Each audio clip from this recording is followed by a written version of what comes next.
Et mon premier match titulaire, c'est contre Granada. Et je me rappelle, il y a un pote à moi, il me dit, ouais, frérot, c'est mieux, tu regardes pas les commentaires. Frère, je suis allé regarder.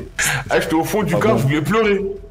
Comment ils m'ont insulté. Et de là, on joue. Au bout de même pas 10 minutes, j'ai le ballon. Dès que je fais la passe, je fais un truc qui lâche. Même pas, je crois, 2-3 jours après, je me fais opérer. Et c'est là tous les problèmes commencent. On arrive à la douane au Mexique. C'est pas, il y a des policiers, ils viennent d'un coup. Ils me disent quoi? Toi, mets-toi sur le côté. Je dis, arrêtez. Mais non.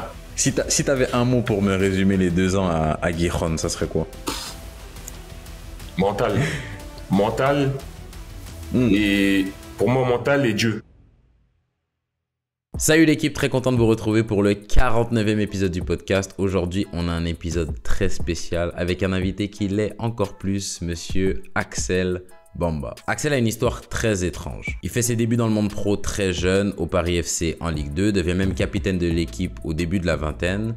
Un début de carrière comme on en rêve. Il est courtisé par plusieurs clubs étrangers, finit par signer au Sporting Gijón en Espagne. Il arrive là-bas, accueilli comme un roi et disparaît complètement. Pendant 2 ans. Qu'est-ce qui s'est passé? Où est passé Axel Bamba? C'est ce qu'il vient nous raconter aujourd'hui. Donc sortez le popcorn et une boîte de mouchoirs. Et sans plus tarder, bienvenue au cœur du jeu.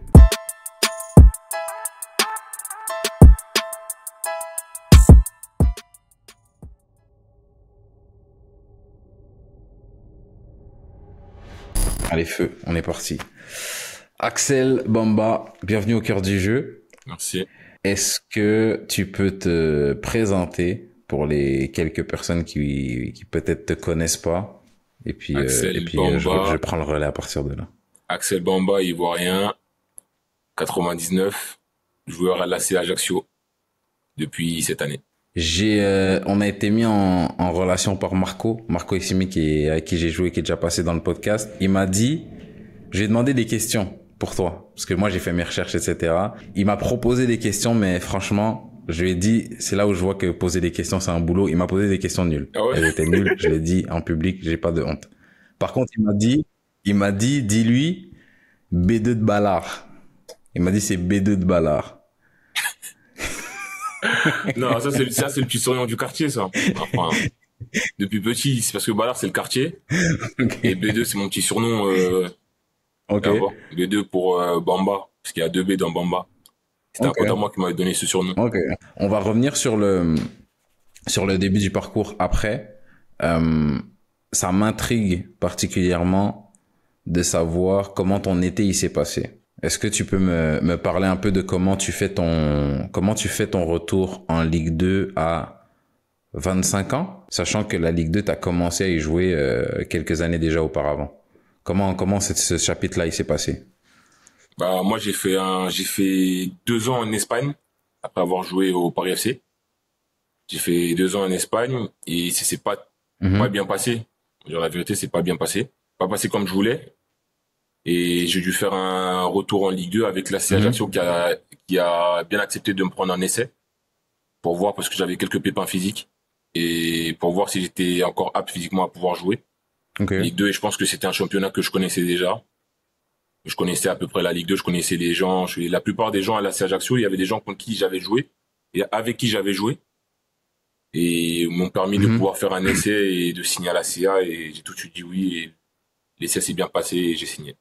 Après, au début, c'était un peu dur de te dire que bon, ça fait des années que tu joues déjà en Ligue 2 et de revenir en Ligue 2, bon, il y a beaucoup de gens qui parlent, mais après, des fois, faut pas écouter les gens, il faut y aller.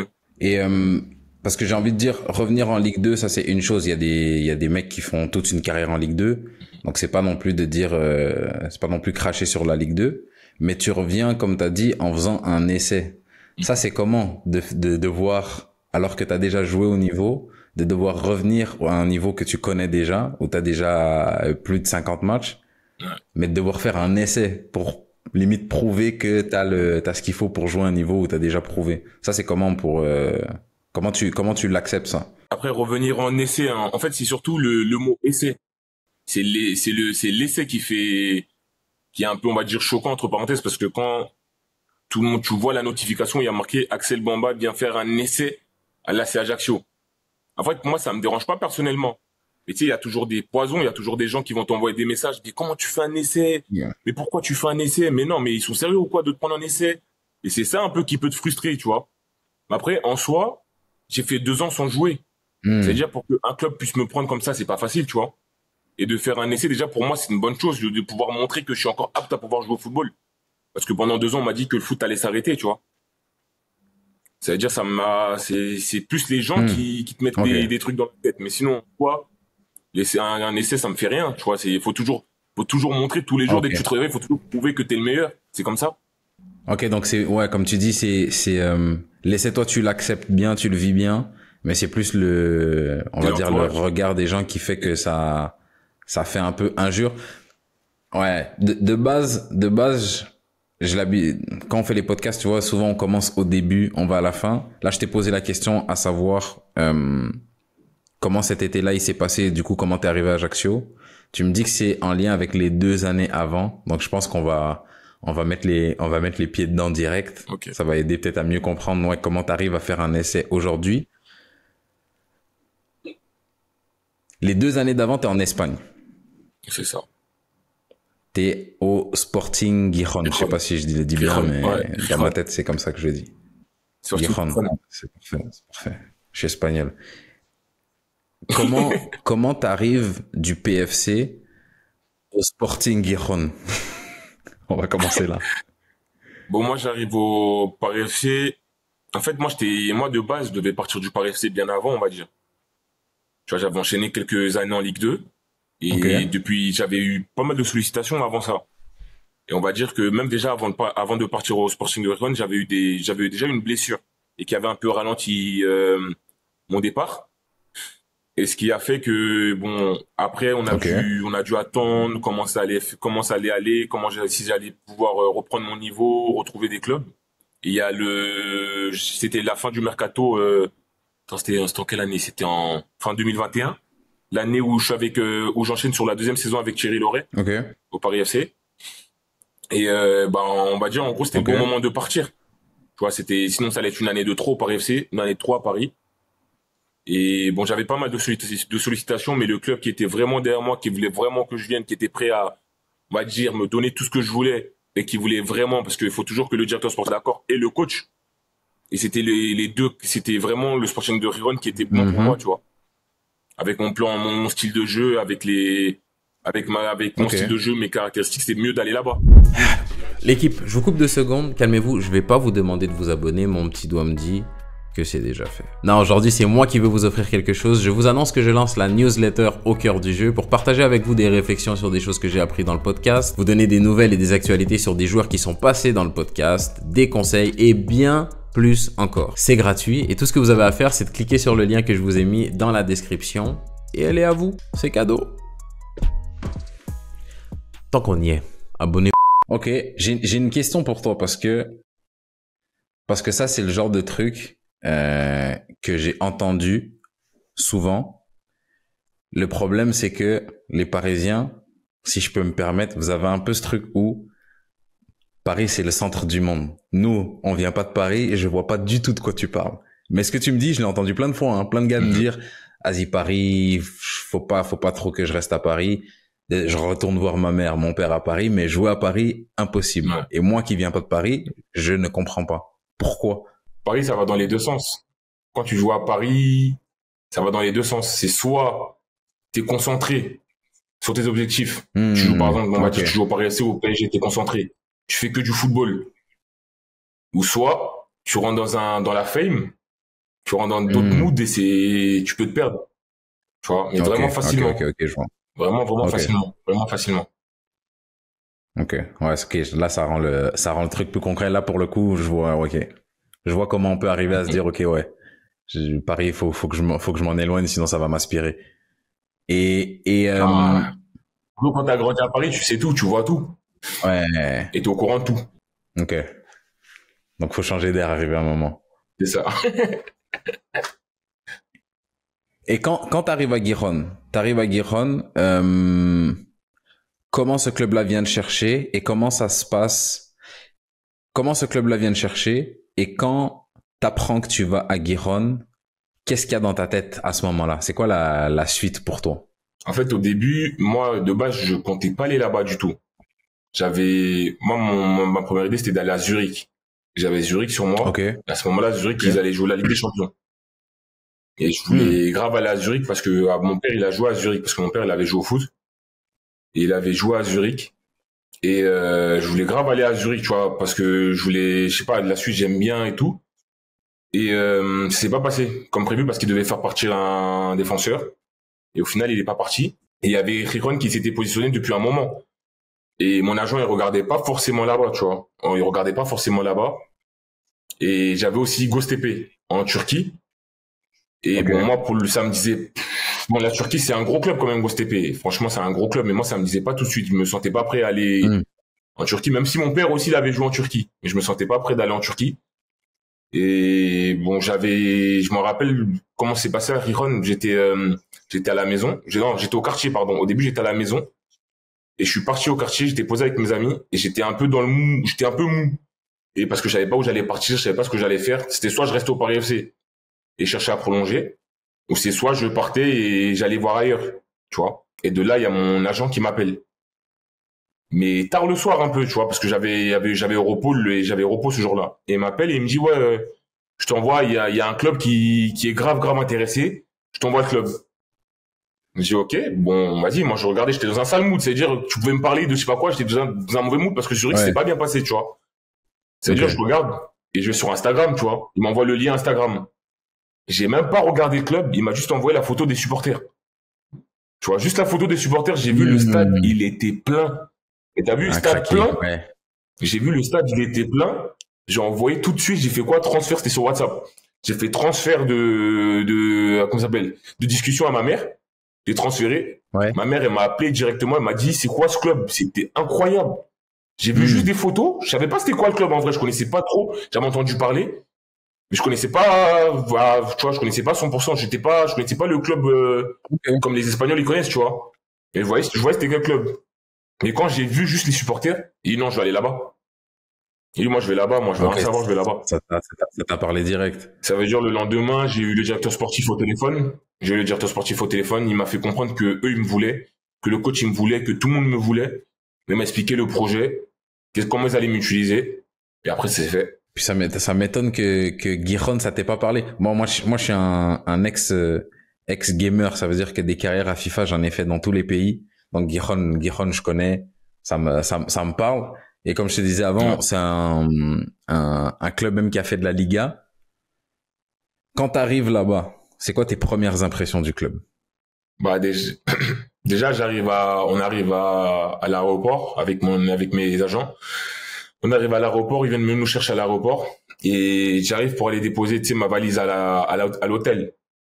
Mhm. J'arrive juste pour déposer. Et moi, je suis personne à ce moment-là, en vrai. Je joue au Paris FC, mais tu sais, au Paris FC, t'es pas connu en soi. On te Ouais. connaît, moi, on me connaissait par rapport au fait que je jouais à Paris, que j'avais grandi à Paris, que j'avais joué au Paris FC depuis jeune. On me connaissait depuis jeune, tu vois. Mais t'arrives là-bas, t'arrives juste à l'hôtel, t'as des supporters devant l'hôtel qui t'attendent. Ouais. T'as, je sais pas Ok. combien de photographes qui viennent, qui te prennent des photos dans l'hôtel, tu Hmm. vois. Et moi, je connaissais pas tout ça. Ça veut dire limite, moi, j'étais en mode, waouh, c'est quoi ça? Tu vois comment, hein. En gros, on dirait que c'était une carrière FIFA. On dirait que j'étais en train de faire une carrière club pro, je sais pas, j'étais en train de faire un truc Ouais. tu vois. Tu vois, quand t'es petit et tu joues à la play et tu t'imagines des trucs, mais on dirait que Ouais. c'était ça. C'était clairement C'est ça. ça qui se passe en J'arrive temps réel. là-bas, j'arrive là-bas, après ils me font venir au centre d'entraînement.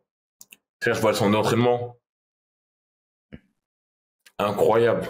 Incroyable. Hmm. Les terrains, je sais pas, même les locaux, tous les gens, tout. Il y avait le logo du club partout. Tu vois, les logos du club partout. Tu roules tu vois, t'es dans la rue, t'es en voiture, tu vois partout, il y a les logos, il y a les couleurs du club, partout. Je me suis dit, mais je suis arrivé, c'est quoi ça? C'est incroyable. C'était Ouais. vraiment incroyable quand je suis arrivé. Je me suis dit, non, c'est bon. Là, j'ai vraiment passé le cap j'étais pro au Paris FC, mais j'ai passé le cap il y a pro, pour moi, c'était pro et pro. Quand je suis passé là-bas, je me suis dit, non, là, je vois. c'est un autre monde, c'est un autre niveau. C'est un autre niveau. Ok. Enfin, c'était vraiment un autre niveau. Dès que je suis arrivé, ils m'ont fait comprendre que là, t'es là pour jouer au football. Là, c'est vraiment que du football. Là, tu vas devenir un footballeur. Hmm. Tu vois? Comme t'as dit, c'est flatteur aussi parce que en France, à Paris, t'as les deux côtés. Si t'es pro, je pense au PSG, là t'as le truc qui résonne. Mais quand t'es au PFC, t'es un peu dans l'ombre de ce club-là. Là, t'arrives et il y a que ce club-là, il y a que cette équipe-là. Les gens ils vivent pour le club, donc je comprends l'engouement. Est-ce qu'il y a footballistiquement, la transition, elle se fait comment? Là-bas, quand j'arrive, je me rappelle, je fais mon premier entraînement. Je fais mon premier entraînement, tu vois, et déjà, je fais mon premier entraînement, il y a grave des journalistes qui viennent autour. Ça veut dire, Ok. au début, je me rappelle, on fait un truc de muscu sur le côté, sur le terrain, tu vois. Et il y a grave des photos, il y a grave des photographes, il y a grave des gens qui sont, dès que je touche un ballon, je fais un truc, ça me prend en photo. Et dans ma tête, j'étais en mode, elle fait pas de con, fais pas de bêtises, fais pas de trucs bizarres, tombe pas, fais pas, tu vois, j'étais grave gêné et tout, limite, j'avais la pression. J'étais à l'entraînement, mais j'avais la pression. Ok. Et je me rappelle, je fais on part dans une conservation. Et tu vois, vas-y, la Ligue 2, c'est très, très bien, tu vois, la Ligue 2 française. Mais Ligue 2 espagnole, c'est le niveau pour ma part, hein, c'est le niveau Ligue 1 France. Surtout techniquement, tu vois. Et Ok. on part en conservation. Mes trois premiers ballons, je les perds. Mais vraiment, hein.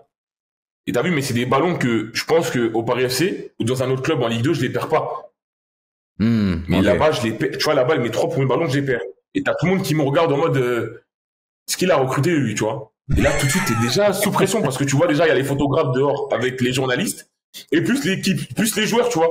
Et ils me regardent en gros, tu vois, qu'est-ce qu'il fait, lui? Ouais, Et tu ouais. vois, c'est là, dès les 2 premiers jours, j'avais du mal, quand même. Tu vois, techniquement, ça allait plus vite. Ça allait beaucoup plus vite. Tu vois, ça allait beaucoup plus vite et Mais c'était pas, tu surtout que vois, c'est dans en Ligue 2, c'est dans tes qualités. Excuse-moi de te couper, mais c'est que c'est dans c'est que ça fait partie de tes qualités quand même. Même en tant que défenseur, la bah qualité oui, de c'est ça relance, le truc. etc. Donc C'est ça le truc, justement. c'est pas là-dessus que t'aurais dû être en manque. C'est ça le truc. Bah, justement pour moi, je me suis dit, je vais aller en Espagne. Techniquement, je suis bon. Tu vois, je sais que techniquement, même si je suis pas le plus fort techniquement, mais je sais que ça va techniquement, j'ai pas des pieds, tu vois, ça va, j'ai Ouais. des bons pieds quand même. Mais tu vas là-bas, c'est du gardien à je sais pas qui, même les coachs, les coachs, tu vois, les entraîneurs des gardiens ou le coach adjoint, ils ont des pieds. Ok, Tu vois, ouais, je ils ont des vois. pieds. Et tu te dis, mais en fait, mais toi, t'as pas un pied. En fait, pour moi, limite, j'avais pas de pied. Tu vois. Et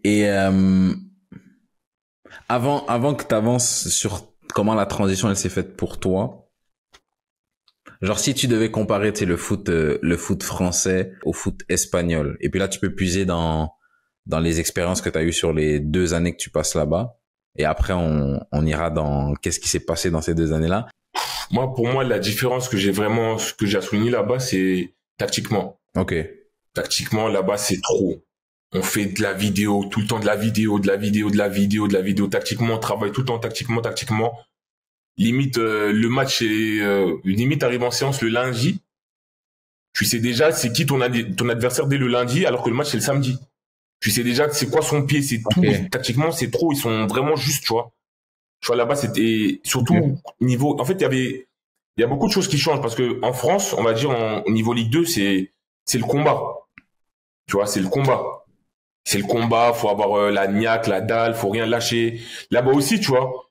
Et là-bas, il y a des petits détails qu'ils oublient pas.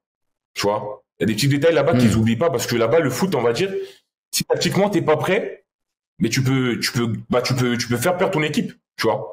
Tu peux vraiment faire perdre ton équipe, Ok. alors que en France, en Ligue 2, des fois, tu peux tactiquement ne pas être bon, mais tu vas être rapide ou physique, bah, tu vas rattraper des joueurs. Ok. Je parle défensivement, Ouais, tu je vois. vois. Tu vas rattraper des joueurs où tu vas faire des choses où tu vas pouvoir t'en sortir, tu vois. Mais là-bas, tu peux être rapide ou physique, tu vois. Tactiquement, t'es pas prêt, c'est mort. Tactiquement, t'es pas prêt, c'est mort. Vraiment. Ok. Ok, donc c'est l'emphase qu'ils mettent sur la tactique. Est-ce que toi, comme joueur français qui arrive là-bas, est-ce que ce côté-là, ça te dérange? Tu le gères comment toi? Comment tu l'as géré plutôt? Genre tu l'as bien pris ou c'était plus vas-y là en vrai il y a trop d'informations les gars, juste laissez-moi jouer au foot. Ah, je te dis la vérité. Je te dis la vérité. Moi, en fait, moi, j'aime pas me regarder les autres gens. T'as vu, moi, je suis un joueur, j'aime pas. Tu peux me parler d'un joueur, par exemple, tu vas me dire demain, tu joues contre un tel.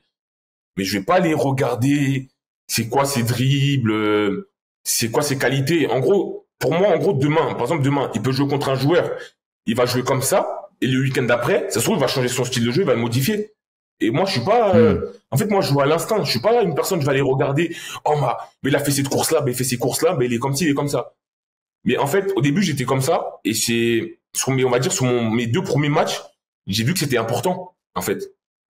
Tu vois, j'ai vu que c'était important de savoir comment il était par exemple, ton attaquant ou ton ailier. Et c'est là qu'en gros, je voyais que j'avais beaucoup de trucs encore à travailler, tu vois. J'avais beaucoup de trucs à travailler, que je voyais qu'en gros, c'était ça le problème entre la France où on te laisse un peu et on va dire l'Espagne où tu essaies de te rapprocher un peu plus du haut niveau, tu vois.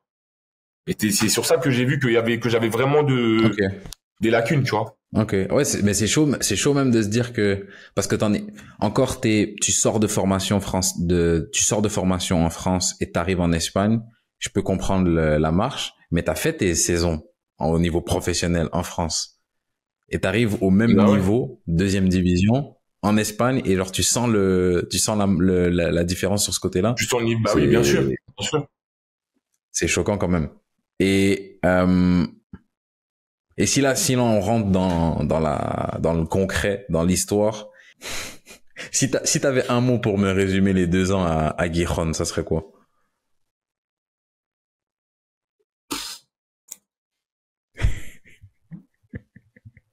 Mental. Et pour moi, mental et Dieu. Mais j'ai rien à rajouter. Je te laisse me raconter ces 2 années-là parce que juste pour le préciser pour les gens qui vont nous écouter, j'ai regardé, je suis à quoi, 40 épisodes, 45. Donc j'ai vu des parcours quand même. Et à chaque fois on me dit ouais, mon parcours il est atypique et je me rends compte maintenant que en vrai tout le monde a un parcours atypique. Il y a pas 2 parcours qui se ressemblent pour la plupart. Et quand j'ai fait mes recherches sur le tien, c'est ce que je te disais avant. Genre, il y a une période que j'ai pas compris, c'est celle-là. J'ai juste rien compris, en fait. Et j'ai cherché partout. J'ai cherché, sondé Internet. J'ai rien trouvé qui expliquait ce qui s'était passé. Donc, à toi la parole. Là, j'ai hâte de découvrir ce qui s'est passé. Donc, je te laisse me raconter tout ça. Bah, au début, quand je suis arrivé, tout se passait bien, tu vois. On m'a directement fait jouer, je comprenais. Bon, c'était un peu difficile au début parce que je comprenais pas l'espagnol, je parlais pas espagnol et il y avait peu de joueurs qui parlaient anglais. Ça veut dire j'avais un peu de mal à parler avec certains joueurs, mais bon, c'est quand même bien passé. Je m'attendais à pire, mais c'est quand même bien passé, tu vois. J'ai commencé à jouer très très tôt. J'ai commencé à rentrer latéral droit là-bas. Le coach il me faisait rentrer sur des bouts de match pour me faire comprendre les choses. Et je suis amené à jouer mon premier match titulaire contre, pardon, attends. Où il a signé, Fabien Soa? Contre Granada. Premier match, je m'apprête à jouer mon premier match titulaire contre Granada. Granada, une grosse équipe. T'avais le meilleur buteur. Unzini, je sais plus comment il s'appelait, un buteur, mais laisse tomber. Tu vois, on va là-bas. Je me rappelle, tout se passait bien, hein. Tu vois, même quand j'arrive là-bas à Gijón, je fais mon premier banc, c'est contre Ponferradina. Je rentre pas. Okay. Je rentre pas. Et t'as vu, après le match, on doit courir faire des 15-15. Tu vois, on doit courir faire des 15-15 sur le terrain. Et on avait gagné. Tu vois, on avait gagné là-bas. Et de là, en gros, il y a les supporters qui étaient restés parce que là-bas, les supporters, c'était trop. J'avais jamais vu ça de ma vie, tu vois. Et les supporters, ils restaient. Et ils chantaient pour nous. Et de là, je suis en train de courir, moi, et je vois qu'ils chantent mon nom. En fait, j'entends Bamba, Bamba, mais je comprends pas. Tu vois, je comprends pas. J'entends Bamba, Bamba, mais je comprends pas. Et de là, je demande au directeur sportif qui parlait français, Gérardo. Il me dit, je lui dis, mais qu'est-ce qu'ils disent là-bas? Il me dit, t'as pas compris? Je dis non. Il me dit, ils sont en train de chanter un truc pour toi. En gros, ça disait à peu près, te frotte pas Axel Bamba, sinon tu vas partir à l'hôpital. Ok. Tu vois, mais j'avais pas joué moi encore, tu vois. J'avais pas joué encore, tu vois. J'avais pas joué, j'étais pas rentré. Il y avait déjà, en gros, on va dire une petite chanson sur moi, tu vois. Et ça veut dire de là, après, je commence à faire des rentrées, tout se passe bien. Je me rappelle ma première rentrée, c'est contre Ibiza. Sur mon côté, j'ai Nolito, qui a joué à Manchester City, tout ça. Ouais. Je suis rentré même pas 15 minutes, il m'a appris le football. Même pas 15 minutes, il m'a appris le football. Une dinguerie. Des prises de balles à gauche, à droite. J'ai failli faire penalty. Mon premier match. C'est quoi, t'as fait penalty et l'arbitre, il a pas sifflé ou? Non, en gros, il a, en fait, j'ai touché le ballon. Mais je suis rentré, je lui ai mis un tampon de fou, mais avec le ballon, tu vois. Je lui ai mis un tampon, j'ai touché le ballon, et lui, mais t'as vu, ça siffle, tu vois, tu veux siffler, mais l'arbitre a été gentil, il a pas sifflé. Hein. Il a pas sifflé. Après, de là, bon, je fais des rentrées, je rentre un peu en partout, tu vois. Et mon premier match titulaire, c'est contre Granada, là-bas. Et tu sais, en gros, tout le monde attendait que je joue, tu vois. Parce que je faisais de bonnes rentrées et tout le monde attendait que je fasse mon premier match titulaire, tu vois.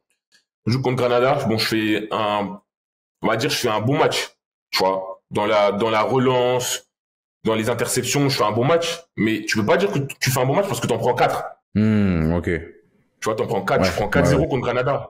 4 ou 5-0 contre Granada, tu vois. Ça veut dire que en tant que défenseur central, tu peux pas dire que t'as fait un bon match. C'est clair. Ça veut dire que tu peux pas dire que t'as fait un bon match. Ça veut dire on en prend 5, on en prend 4 ou 5. Et de là, t'as vu, moi, je suis quelqu'un, je regarde pas les réseaux, en gros, les commentaires, ce que ça dit sur moi, tout ça, tu vois. Et je me rappelle, il y a un pote à moi, et on est en train de discuter, je suis dans le car et tout, et je sais que j'ai fait un mauvais, que le match, c'était pas ce que je voulais, tu vois, c'était pas le match attendu, tu vois. Il me dit, ouais, frérot, c'est mieux, tu regardes pas les commentaires. J'ai quel commentaire? Il me dit, regarde pas les commentaires sur Instagram ou sur Twitter. C'est-à-dire, moi, tu connais, têtu. Faut pas me dire ça, tu vois, je suis grave têtu. Frère, je suis allé regarder. J'étais au fond du car, je voulais pleurer. Comment m'ont insulté? Ah ouais, c'était violent comme ça? J'ai dit non, c'est pas possible. J'ai dit non. Non, et en gros, ils se moquaient de moi de fou. En gros, le match, on a perdu 4-0. On est 11 à jouer. Mais on dirait que j'avais joué tout seul. Ah ouais. Et ça pour le coup, c'est aussi... tout seul, tu vois. Tu vois, tu disais quand t'es arrivé, l'engouement, le côté dans le sens positif, c'était ta première fois. Du côté négatif, là aussi, c'était ta première fois de cette intensité-là? C'est ça. Une intensité, laisse tomber. Une intensité aussi de le football, là. Le match, c'était une dinguerie. Tu joues là-bas, leur stade, il est plein. Ils sont premiers du championnat, je crois, à ce moment-là. Leur stade, il est plein. T'as des attaquants, ils ont joué toute leur vie en Liga. Tu vois, mais en gros, c'est pas pareil, tu vois, c'est vraiment pas pareil. Vous, à ce moment-là, avec Giron, l'ambition, c'est quoi? Vous devez jouer le haut de tableau, le maintien. C'était la montée. Vous êtes où? La montée. Ok, la montée.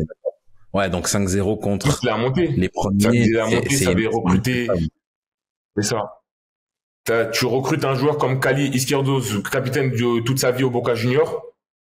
T'as Juan Otero qui a joué à Amiens et qui a signé au Club América. Tu recrutes des joueurs, en gros, c'est pour la montée, tu vois. T'as Djouka, un attaquant qui avait mis je sais pas combien de buts en deuxième division, qui était, en gros, c'était vraiment un buteur de fou, tu vois. Mais en fait, l'ambition première, c'est de monter.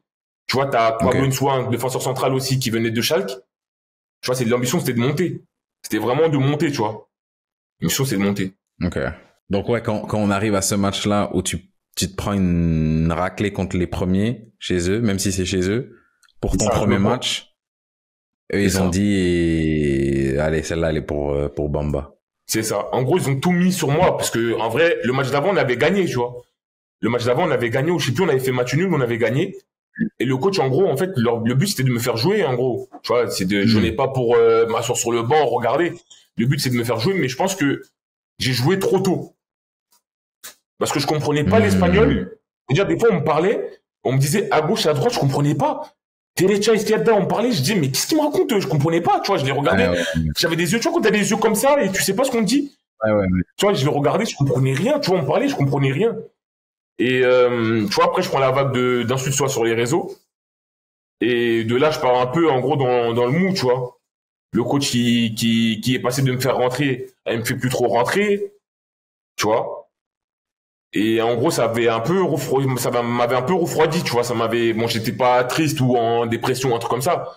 Mais ça m'avait un peu refroidi, tu vois. C'était plus j'avais toujours la dalle, mais c'était plus pareil, tu vois. Et, là, il y a un défenseur central qui se blesse. On va jouer à Levante.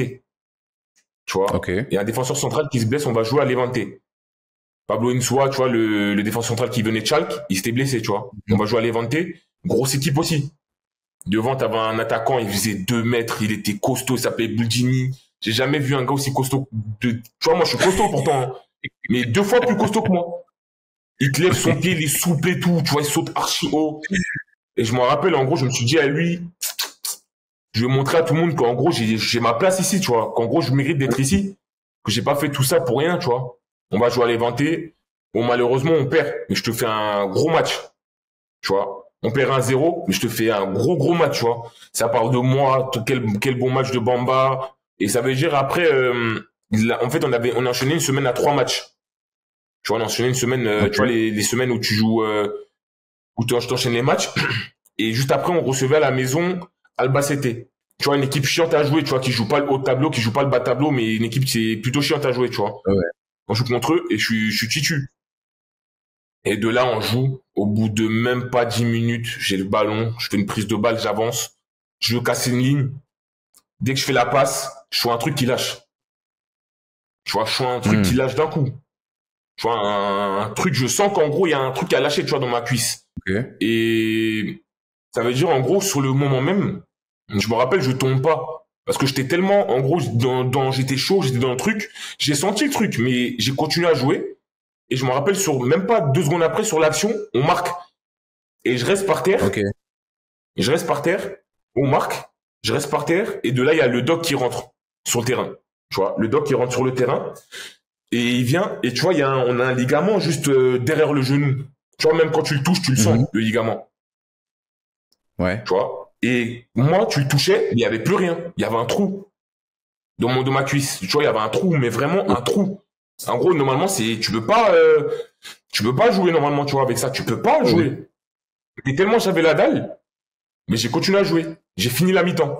Ils m'ont strappé, j'ai dit, je sors pas. Sur le banc, tout le monde criait, sors, tout le monde me disait, sors. J'ai dit, je sors pas.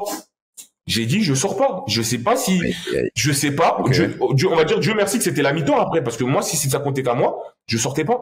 J'allais pas sortir. Tu vois, si ça comptait qu'à moi, j'allais pas sortir. Et de là, j'arrive au vestiaire, et il y a tous les docs, tu vois, parce que là-bas, il y avait 3 docs. Et ils viennent, et ils touchent tu vois, ils touchent ma cuisse. Mais ils me disent, mais c'est pas possible, il te manque un ligament, là. Tu vois, il te manque un truc, là. Tu peux pas jouer au foot, là, c'est pas normal, tu vois. Et de là, en gros, je m'arrête, tu vois, la mi-temps, tu t'arrêtes. Je commence à avoir froid. Et ils me disent, en gros, c'est mort, tu peux pas continuer. Ouais. Et le lendemain, en gros, au final, le match, on fait 2-2. C'est-à-dire, je serai à la mi-temps.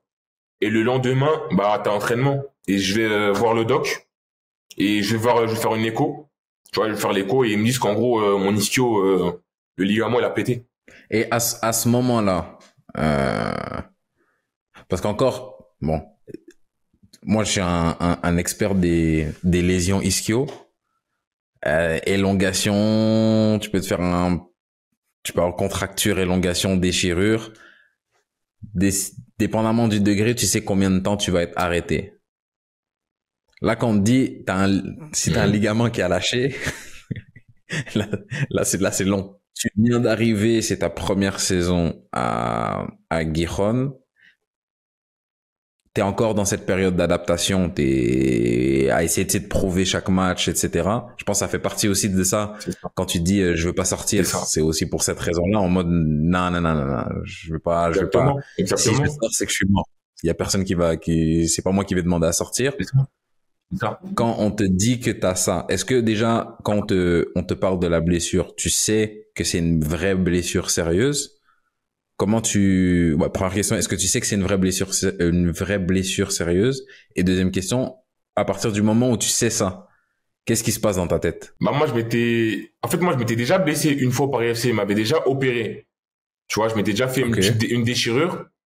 Mais en gros, j'aurais pu me faire que renforcement, tout ça, me renforcer l'ischio. Mais c'était mieux d'opérer. Comme ça, en gros, il y a plus de gêne, tu vois. Et en fait, quand j'ai senti le truc, et je me suis arrêté après, et quand je voyais aussi la tête des docteurs, je savais que c'était pas n'importe quoi. Tu vois, je savais que ça allait pas durer 1 mois, 1 semaine ou juste repos, tu vois. Et je me rappelle, en gros, je m'apprête à rentrer chez moi. Tu vois, je m'apprête à rentrer chez moi. Et j'étais avec ma copine, tu vois. Et je m'apprête à rentrer chez moi. Et de là, il y a ma mère qui m'appelle. Tu vois, de là, il y a ma mère qui m'appelle. Et elle-même, elle avait eu un problème à ce moment-là, tu vois. Quelques jours avant, elle avait eu un problème. On avait dû l'emmener aux urgences rapidement, tu vois, parce qu'elle était tombée. Limite, elle avait perdu connaissance, tu vois. Et ma mère, elle m'appelle pour me dire qu'en gros, déjà, elle-même, ça allait pas. Et juste après ça, il y a moi aussi. Tu vois, je me fais la blessure le 2-3 jours après. Et ma mère, elle me l'avait caché ça. Elle me l'avait pas dit parce qu'elle voulait pas me mettre la pression. Il l'avait quand même hospitalisé. Ça veut dire que toute ma famille m'avait caché. Moi, j'étais en Espagne. Et j'étais au courant de rien. Tu vois? Ouais. Ça veut dire que j'apprends ça plus ma blessure. Tu vois? Ça veut dire en limite, tu prends coup sur coup. Tu prends coup sur coup. Tu prends coup sur coup, tu vois. En Espagne, t'étais seul? Ouais, en Espagne, j'étais seul, mais il y avait ma copine qui faisait des allers-retours. J'étais seul, mais ma copine, elle faisait des allers-retours, elle venait me voir parce qu'elle aussi, elle travaillait. Ça veut dire qu'elle faisait de temps en temps des allers-retours, tout ça. Qu'est-ce qui se passe ensuite? À partir du moment où tu apprends cette blessure-là, qu'est-ce qui se passe dans les semaines à suivre, les semaines qui suivent, et comment tu gères cette période-là? En fait, ça allait vite. Il y a eu un court moment, ça allait très vite entre la blessure et l'opération et ce qui a suivi. Ok. Tu vois? En gros, le lendemain, j'ai su que j'allais me faire opérer. Et je me rappelle, j'appelle mon agent, tu vois, j'appelle ma mère, j'appelle mes sœurs, mes frères. Et je dis que je vais me faire opérer. Tu vois? Et eux me disent tous, viens te faire opérer en France. Eux tous, ils me disent, viens te faire opérer en France, tu vois? Et sauf que moi, j'avais déjà un chirurgien, il y avait déjà un chirurgien, un expert du genou, dans notre comment ça s'appelle, dans notre club. Et qui m'a dit, si moi, je peux t'opérer. Et il m'a limite, on va dire, rassuré. Il m'a dit, je t'opère et tu reviens dans 3 mois. Tu vois? Alors que je sais que si je vais en France et on me parle d'opération, on va me parler de 6 mois, voire plus. Ouais. Tu vois? Ça veut dire que t'as tout le monde qui me dit, non, tu ne fais pas opérer, prends le temps. Mais sauf que moi, je suis grave têtu. Après, bon, là, j'ai changé, mais de base, je suis quelqu'un de têtu. Et je me rappelle, je dis non, vous inquiétez pas, je vais me faire opérer en Espagne. Vous inquiétez pas, je vais me faire opérer en Espagne. Et limite, même pas, je crois, 2-3 jours après, je me fais opérer. Et c'est là tous les problèmes commencent. Pourquoi les problèmes ils commencent à ce moment-là? L'opération, elle se passe bien? Pas bien? Non. Pas du tout. Pas du tout. Bah, je me rappelle, je pars pour me faire opérer. Tu vois, je pars pour me faire opérer. Moi, je suis accompagné de ma copine à ce moment-là. Tu vois, parce que ma mère, elle était malade. Ça veut dire ma mère, elle pouvait pas venir tout de suite. Ça veut dire de là, en gros, pour me faire opérer. Bon, dans ma tête, je m'en mets tout à Dieu, tu vois. Inch'Allah, tout se passe bien et vas-y. En vrai, tout est écrit, tu vois. Ça veut dire de là, je pars me faire opérer. Je me fais opérer. Je pars en salle d'opération. Tu vois, je pars en salle d'opération. Et de là, en gros, je vais en salle d'opération et il y a qui était venu me voir? Il y avait 3-4 joueurs qui étaient venus me voir. Directeur sportif, coach, tout le staff était venu me voir. Et tout le staff vient me voir et au début, ils me disent, bon, c'est bon, bah, t'en as pour 3 mois, tu vois. En gros, dans 3 mois, t'es là, tu vois. Et il y a celui qui m'avait opéré, le docteur, le chir, il vient me voir. Et tu sais, il prend ma jambe.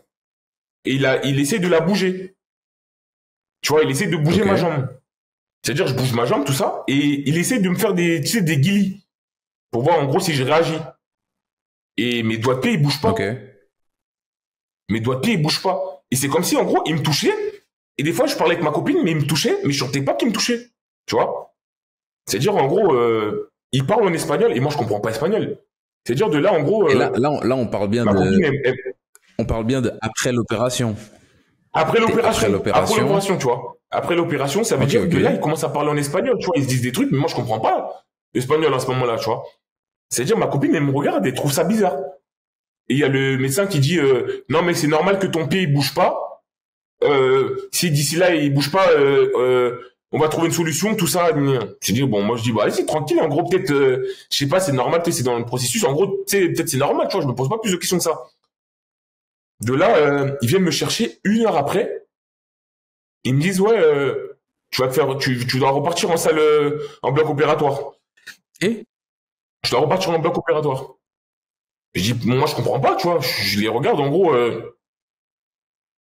Je me suis dit, ok, peut-être c'était une opération peut-être, je sais pas, tu vois, je me connais pas en opération. C'est-à-dire, je me suis dit, peut-être c'est une opération, tu vois, ça se fait en 2 fois, ça se trouve, tu vois. Ça veut dire de là, en gros, ils me reprennent, je repars en salle d'opération.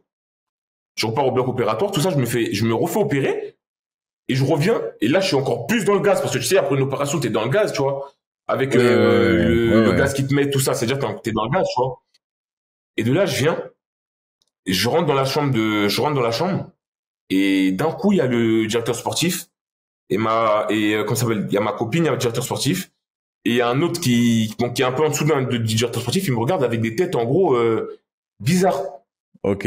Et tu dis, donc là, t'as les gens qui te regardent avec des têtes bizarres. Avec des têtes, en gros, pitié, tu vois, des têtes bizarres, en gros, tu sais, ils baissent la tête, ils ont du mal à me regarder dans les yeux. Et moi, je suis grave content, en gros, moi, je regarde, mais ma copine, on rigole, tu vois, elle se moquait de moi parce que j'étais dans le gaz, tu vois.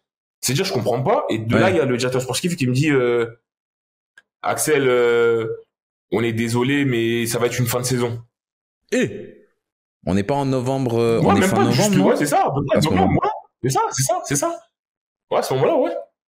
On me dit fin de saison, déjà. Pourquoi? On me dit fin de saison. Mais ça veut dire, au début, moi, je comprends pas. Mais ils me disent pas qu'ils ont raté l'opération. Ils me disent pas qu'ils ont raté l'opération sur le moment même, tu vois. Ils me disent juste qu'en gros, ça va être fin de saison parce que ça va prendre plus de temps que prévu. Ok. Ça veut dire, à la base, je devais faire même pas une journée à l'hôpital et le lendemain sortir, tu vois, à la base. J'ai fait 2 semaines à l'hôpital quasiment. J'ai duré à l'hôpital. Ouais. Tu vois, je suis resté à l'hôpital. Ouais. Je reste 2 semaines à l'hôpital. Ma jambe, elle bouge pas. Déjà, je chantais pas. Ça veut dire, ils venaient avec des trucs, des petits marteaux avec des pointes. Et ils essayaient de taper sur mon doigt de pied. Et ils me disaient, là, tu sens? Mais je chantais rien. Tu pouvais prendre un marteau, taper mon pied, je chantais rien. Et ils sont venus avec des électrodes, des trucs, ils essayaient de me faire bouger mon pied. Ça a duré. Ah non. Des mois, je pense, ça a duré à peu près plus de 6 mois. Que tu sentais pas plus de ta 6 jambe? mois, ça a duré. Mais non. Je chantais pas ma jambe, je chantais pas mon pied. Je chantais pas du tibia jusqu'en bas. Je chantais rien. Wow. Moi, en tout cas, peut-être que moi, ça me choque particulièrement parce que moi, je me suis fait opérer des 2 chevilles et tu sais, tu sors de l'opération, c'est normal au début que tu sentes pas tout quand t'es sous anesthésie générale.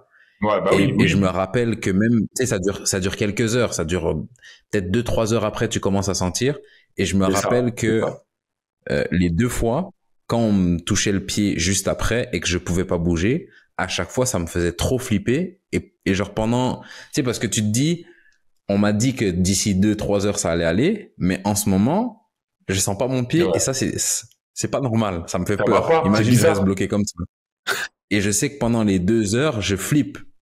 Mais là que tu me dises 6 mois, je me dis, mais là, peut-être que je vais plus jamais marcher, là. 6 mois, mais c'était une dinguerie. Mais c'était pas juste 6 mois, je sens pas ma jambe. C'était 6 mois, au début, je reste 2 mois, à peu près 2 mois et demi à la maison. Tu vois, je reste un long moment à la maison. T'as les kinés qui viennent à la maison. Ils essaient de trouver des solutions pour retrouver ma sensibilité parce qu'ils avaient touché un nerf.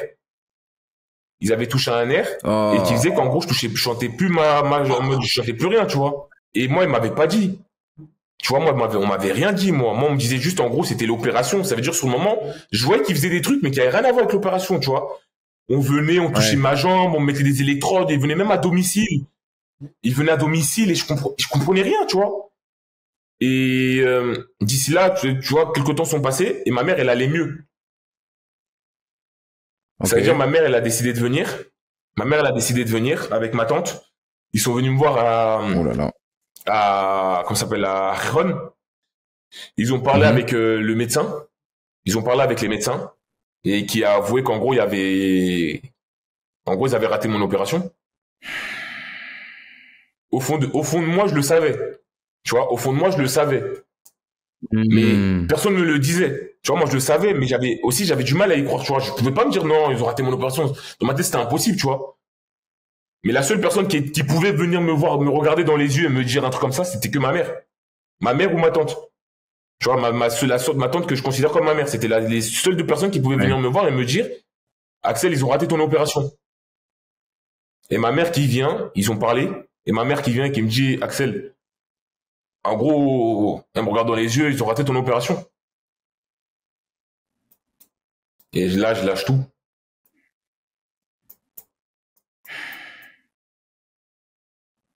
Et ça, tu le sais au bout de combien de temps qu'ils ont raté ton opération? Quand est-ce que tu as cette conversation-là? Ça, je le sais, allez, 2 mois après. Oh, C'est-à-dire, Seigneur. tu fais 2 mois. Je fais 2 mois dans mon canapé. Déjà, dis-toi que je fais 2 mois dans mon lit parce que je peux pas me lever de mon lit. Tu vois, je peux pas me lever de mon lit. Ça veut dire, t'as ma mère, ma tante qui viennent me laver dans mon lit. C'est-à-dire, imagine déjà, ils viennent te laver dans ton lit. En plus de ça, tu prends du poids. Je suis devenu gros. Mais t'as vu quand je te dis gros, je faisais à peu près au moins 99 kilos, 100 kilos. Hein. J'avais des joues, laisse tomber. En plus, tu connais, ma mère, elle était là, elle aussi, elle m'aidait pas. Elle me venait, elle me préparait des plats. Ouais.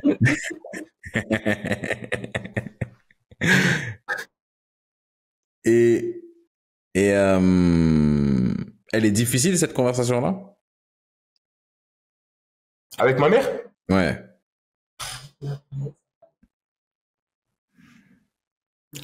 Au début, tu peux. En fait, sur le moment même, on te le dit, t'as du mal à réaliser. Tu vois, t'as du mal à réaliser sur le moment même. T'as du mal, t'es un peu en gros en mode non, vas-y. Et tu sais, ma mère, elle dit toujours un truc. Tu vois, ma mère m'a toujours dit un truc depuis que je suis tout petit, c'est tout ce que Dieu fait est bon. Tu vois, tout ce que Dieu fait est bon. Elle me dit ça, ma mère, elle fait que de me répéter ça, ma tante aussi me répète ça. Mais sur le moment, c'est dur d'entendre ça. Tu vois, sur le moment même, c'est dur d'entendre ça. C'est dur d'accepter. Tu vois, c'est dur d'accepter même si tu sais que t'es croyant, tu vois, on est croyant, mais c'est dur d'accepter, tu vois, t'en veux à tout le monde. Sur le moment même, tu vois rouge. Sur le moment même, tu vois rouge. Sur le moment même, tu vois rouge. Tu dis sur le moment même, mais je me dis sur le moment, 1 semaine après, 2 semaines après, 3 semaines après même. Je vois rouge. Là, si j'apprends un truc comme ça, tu vois rouge je vois rouge pendant longtemps, là. Bah ouais, tu deviens aigri, tu deviens méchant, t'as que des idées noires. Pardon. T'as que des idées noires, tu t'en veux à tout le monde, t'as pas envie de parler avec quelqu'un. Tu vois, t'as pas envie de parler avec quelqu'un, limite en gros, en fait, t'as des mauvaises idées. Tu vois. T'as pas envie forcément de faire quelque chose, mais t'as des mauvaises idées. Tu penses mal. Tu vois, t'en veux à tout le monde, tu te poses des questions, pourquoi je suis venu ici? Pourquoi j'ai fait ceci, cela? Pourquoi j'ai pas écouté les gens? Pourquoi moi, tu vois? Pourquoi pas les autres? Pourquoi toujours moi? Pourquoi moi? Et c'est de là, après, tu pars en dépression. En plus d'être alité, en plus de prendre du poids, il y a ça. Et en plus, c'est juste pour, je jette tous les éléments là, pour qu'on puisse peut-être essayer de, parce que j'ai connu quelques moments durs et on en parlait en plus avant de commencer à enregistrer. On parlait du fait que quand tu écoutes un épisode, tu te dis, ah ouais, ça arrive pas qu'à moi, et puis il y a pire. Parce que moi, j'ai eu 2 opérations, 2 années de suite. J'ai eu les 2 opérations 2 années de suite, et je me rappelle, la première fois mentalement, c'était dur. La deuxième fois, je trouvais ça trop dur. Mais là, d'entendre ce que toi, tu me dis, je me dis, ouais, comme on disait tout à l'heure, il y a pire. Là, ça, non, ça me paraît atroce. Et je disais ça pour dire que, en plus de tout ça, t'es à ce moment-là sans la garantie que ça va aller mieux. Si ta jambe, elle bouge pas pendant 6 mois. Bah ouais. Parce que les mêmes médecins qui t'ont dit ça va prendre 3 mois, c'est les mêmes qui vont te dire ouais, t'inquiète, ça va aller mieux. Mais là, je peux, tout ce que vous dites, je peux plus vous croire, moi. C'est ça. Et de là, tu pars c'est fin de saison, mais tu sais pas quand tu vas retrouver ta sensibilité, tu vois. C'est-à-dire, au début, tu commences à faire des trucs. Ma mère, je me rappelle, elle essayait des trucs, elle mettait mon pied dans de l'eau froide, dans de l'eau chaude. Elle prenait, tu sais, elle faisait quoi, ma mère? Elle prenait, tu vois, du sable. Elle faisait chauffer le sable. Après, elle mettait dans une serviette, elle enroulait. Et tu sais, quand t'as des bosses, et tu fais ça, normalement, ça part, tu vois, ta bosse, elle diminue directement. Elle faisait ça pour voir, mais tu sais, c'est du sable chaud. Et elle mettait sur mon pied, je sentais rien.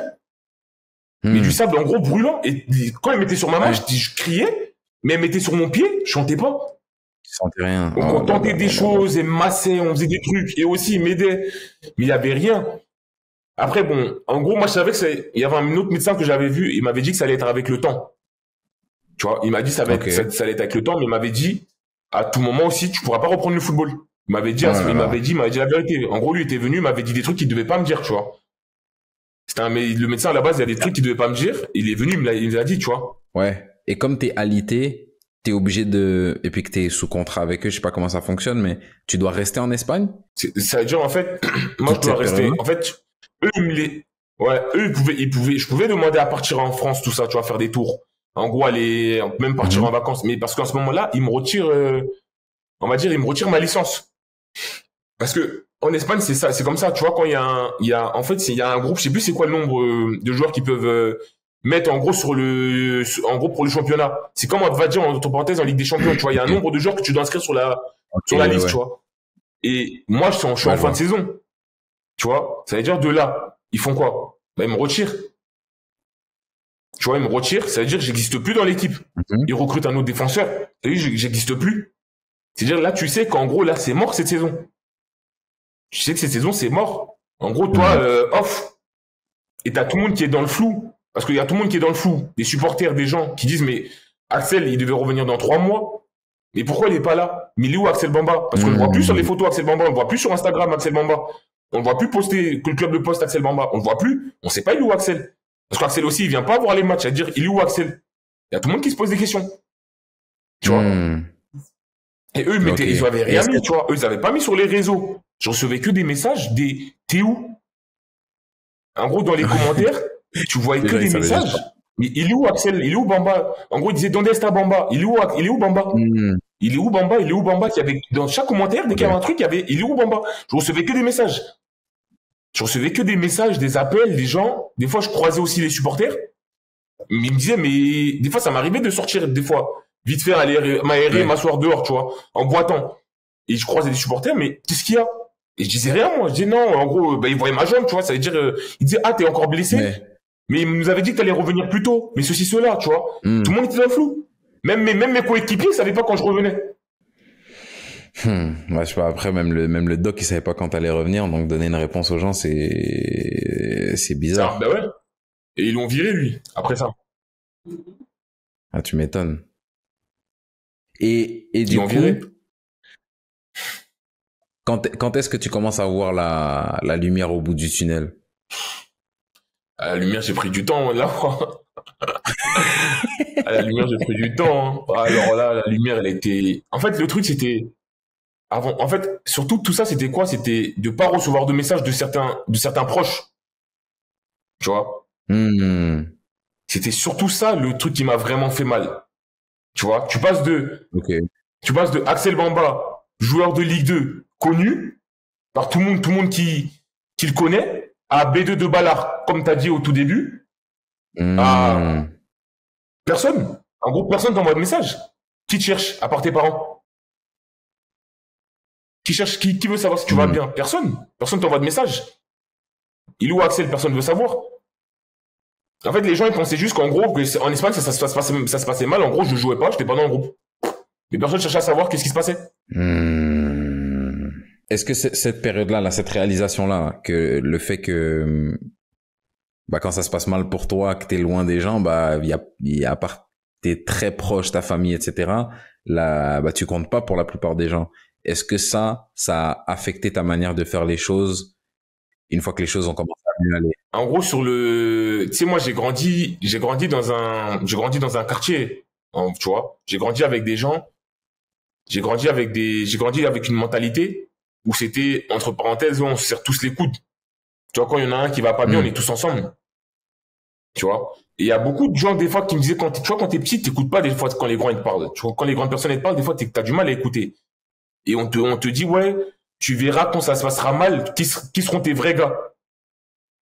Tu Hmm. vois, qui seront tes vrais gars? Et moi, au début, ça, j'y croyais pas. Je me disais, vas-y, dis ça parce que c'est mal passé pour eux, tu vois, vas-y, c'est bon, vas-y, me saoule pas. T'as vu, moi, mes potes qui sont là, c'est les mêmes potes qui sont là tout le temps, tu vois. Et quand tu vois ça, tu tombes de haut. Tu vois des gens avec qui t'as grandi, Hmm. avec qui t'échangeais des choses, limite des gens avec des gens, en gros, c'était des frères pour toi. Tu vois, des gens, c'était Ouais. des frères pour toi, t'étais prêt à tout pour eux. Tu les regardais, t'étais vraiment prêt à tout pour eux, tu vois. Et de voir qu'en gros, même un message, un salam alaikum, il t'envoie pas. Et tu vois que c'est des gens, tu vois, parce qu'il y a des gens, on va dire, tu as des amis proches, mais il y a des gens que tu négliges un peu plus, que tu considères, mais que tu calcules un peu moins. Tu vois, que vas-y, c'est tes amis, mais vas-y, tranquille, lui, tu vois. Mais c'est eux qui t'envoient des messages. C'est eux qui cherchent à savoir comment tu vas. Tu vois, c'est ces gens-là, c'est ces gens que toi, tu négliges, qui sont là pour toi. Tu vois, et c'est là que tu réalises des choses. C'est là que tu réalises des choses et tu dis, et tu vois, la mentalité, et forcément, ta mentalité, après ça, elle change. Tu vois, c'est là ta mentalité, elle change. Tu vois plus les gens du même œil. Tu vois, en gros, limite, tu vois plus, mais t'es un peu plus réservé. Tu fais moins confiance. Tu vois, et franchement, ça m'a vraiment changé sur beaucoup de choses, tu vois. Ça m'a vraiment changé sur beaucoup de choses, tu vois. Moi, de base, j'ai toujours été très, très famille. Tu vois, moi, je suis quelqu'un, j'ai toujours été très, très famille, ma famille avant tout. Mais j'ai toujours laissé rentrer des gens dans ma vie, tu vois. Des amis, ça me dérange pas de faire des connaissances. Moi, j'aime bien faire de faire connaissance avec des gens, apprendre à connaître les gens, ça me dérange pas. Moi, je suis quelqu'un comme ça. Dans ma famille, on est comme ça, tu vois. Mais de voir que les gens avec qui t'as grandi, avec qui t'étais prêt à aller à la guerre, à limite, on va dire, entre parenthèses, ça fout là mourir pour eux. Ouais. De même pas t'envoyer un message. Ouais, ça change ça la fait manière mal. dont tu vois les choses après. Ouais. Ça fait mal. Ça fait mal. Et pendant cette période-là, j'en ai perdu des amis. Hein. Ouais. Ah, j'en ai perdu. Hein. C'était même pas des amis, c'était des frères. Hein. Des frères, des gens que même ma mère, limite, ma mère, elle se demande mais où ils sont passés parce qu'elle les voyait comme mes frères aussi. Ouais. Tu vois, où sont-ils aujourd'hui? Mais je me dis après, à l'inverse, tu perds des gens, mais comme tu as dit, tu te rends compte qu'il y a des gens que tu pouvais négliger qui prennent de l'importance. Exactement. Et puis ça resserre aussi les liens que tu as avec les gens qui étaient prêts et puis qui ont été répondu présents dans ces périodes-là. Donc, on va dire au final, tu gagnes l'échange, ça révèle qui sont les vrais. On va dire ça comme ça. C'est ça. Et limite, même ces gens-là, j'aimerais les remercier. Hein.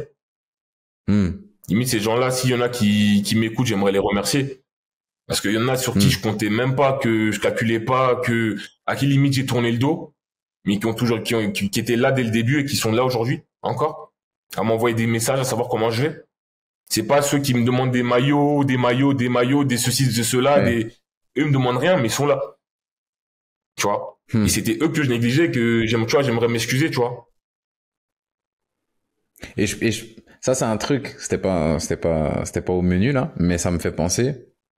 C'est un truc que des fois, on néglige aussi en tant que joueur de foot. C'est que des fois, t'as pas besoin nécessairement d'une thérapie de psy ou quoi, mais juste un petit message. Des fois, ça fait toute la diff. Ça fait toute la diff. Un petit gros. Je sais qu'en ce moment c'est dur pour toi. Force. On n'a pas besoin de se parler pendant 3 heures, mais juste un petit message comme ça fait la diff et je me vois là dans ce que tu dis parce que je sais quand j'étais blessé, Ali était chez toi. Heureusement pour moi parce que je sais vraiment pas comment toi t'as fait parce que je sais pas comment moi j'aurais fait sans. À l'époque j'avais déjà ma femme et mon fils. Donc, heureusement qu'ils étaient là parce que seul, je sais vraiment pas ce qui se serait passé. Mais, dans ces périodes-là, même si j'avais ma famille avec moi, des petits messages de temps en temps, franchement, ça a fait la diff. Et pour te dire, j'ai même un mec avec qui je jouais en tête, dont je me rappelle, parce que de tout le groupe, c'est le seul qui m'a pas envoyé de message. dont je me rappelle. Les gens n'oublient pas ça. Hein. Il se reconnaîtra. Après, franchement, là, c'est sans rancune parce qu'on n'était pas si proche que ça de toute façon. Et même, je le vannais après en disant, tu sais, 1 an plus tard, quand j'étais revenu sur le terrain, je dis, gros, j'attends toujours ton message. Hein. Si tu veux me l'envoyer, c'est quand tu veux, t'inquiète. T'as toujours mon numéro. Mais c'est pour dire que c'est les petits gestes qui, au final, peuvent, on sait jamais l'impact que ça peut avoir sur la personne à qui on l'envoie. Donc, ouais. Pour les footeux qui sont avec nous.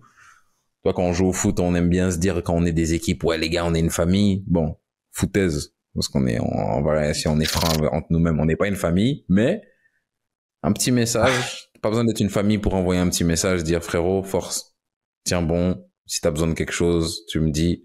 Et puis voilà. Vraiment, c'est à ce moment-là que la religion, elle a compté, hein. Oui, parce que tu me disais mental et Dieu qui t'ont permis de passer au Ouais. travers. Et t'as vu, dans ces moments-là, ma mère, en gros, tu vois, moi, ma mère, tu vois, côté maman, ils sont chrétiens, et côté papa, on est musulmans, tu vois. Ok. Et moi, je suis musulman. Et Ok. ma mère et mes tantes, c'est des personnes qui vont beaucoup à l'église, tu vois. Et côté papa Ok. aussi, c'est des gens qui vont beaucoup à la mosquée. Et dès qu'ils me parlent de quelque chose, ils mettent toujours Dieu dedans. Toujours Dieu devant, avant tout. Avant tout, Dieu devant, tu vois, tout le temps. Et tu vois, moi, je priais toujours, tu vois. Je priais toujours, mais je faisais mes prières, en gros. Je priais, mais... Tu vois, je priais... Bon, je priais, tu vois. Je faisais mes prières, tout ça, mais sans aller... Tu vois, j'allais pas chercher, tu vois. J'allais pas vraiment chercher. Et je me rappelle un jour, je me rappellerai tout le temps, hein, je tombe sur un TikTok. Un TikTok comme ça, tu vois. Je scroll, tout ça, je défile. Et je tombe sur un TikTok, limite, le TikTok, il parlait de moi. J'avais l'impression que le TikTok, il Comment? parlait de moi. Ok. En Ok. gros, ça Ouais, je parlait de vois. religion, sur ne rien lâcher, sur les épreuves. Et j'avais l'impression que ça parlait de moi. Tu vois. C'est-à-dire je commence à m'abonner à la page des rappels. Je m'abonne à la page et je fais que d'écouter. J'écoute. Et de là, j'ai trouvé une mentale. Laisse tomber. Et après, même avec ça, j'étais tombé aussi sur un TikTok d'un gars qui disait un truc, qui disait, t'as vu, moi, là-bas, je suis nerveux. Tu vois. Avant, j'étais archi nerveux. Avant, j'étais nerveux, mais vraiment, tu vois, impulsif, nerveux de fou. Là, je regardais un TikTok d'un gars qui disait que lui, au lieu de, tu vois, tout ce qu'il a en lui, et moi, je commençais à avoir une rage en moi, tu vois. Et il disait toute la rage qu'il avait en lui, mais en gros, quand il en voulait à quelqu'un, vu qu'il en voulait d'après lui au monde entier, mais il l'écrivait. Et j'ai pris un bloc-notes, là, je l'ai encore, là, du TikTok, j'utilise encore.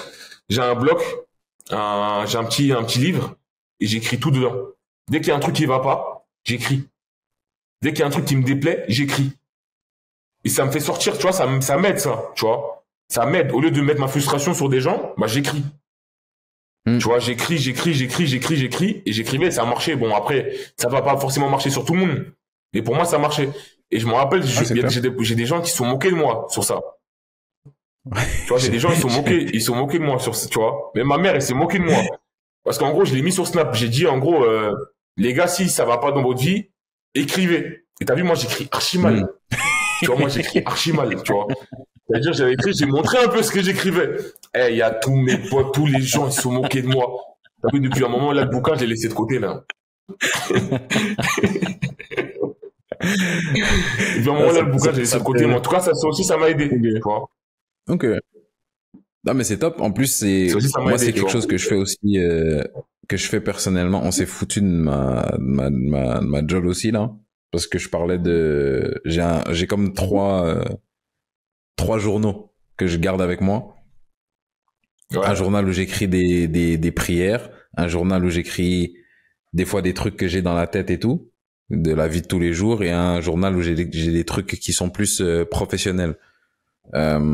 Mais écrire, moi, c'est un vrai truc aussi qui est le mot c'est thérapeutique, où tu sors des trucs que tu as en tête et puis de les voir sur le papier, tu as l'impression qu'ils sont sortis de ton système et puis après tu peux passer à autre chose. Mais moi ça me parle ce que tu dis, je le fais, ça me fait le plus grand bien aussi. Et Voilà. puis là je me dis quelqu'un qui écoute qui se dit vas-y John c'est un zinzin de le faire, ah je suis pas le seul. Je suis pas le seul. Voilà.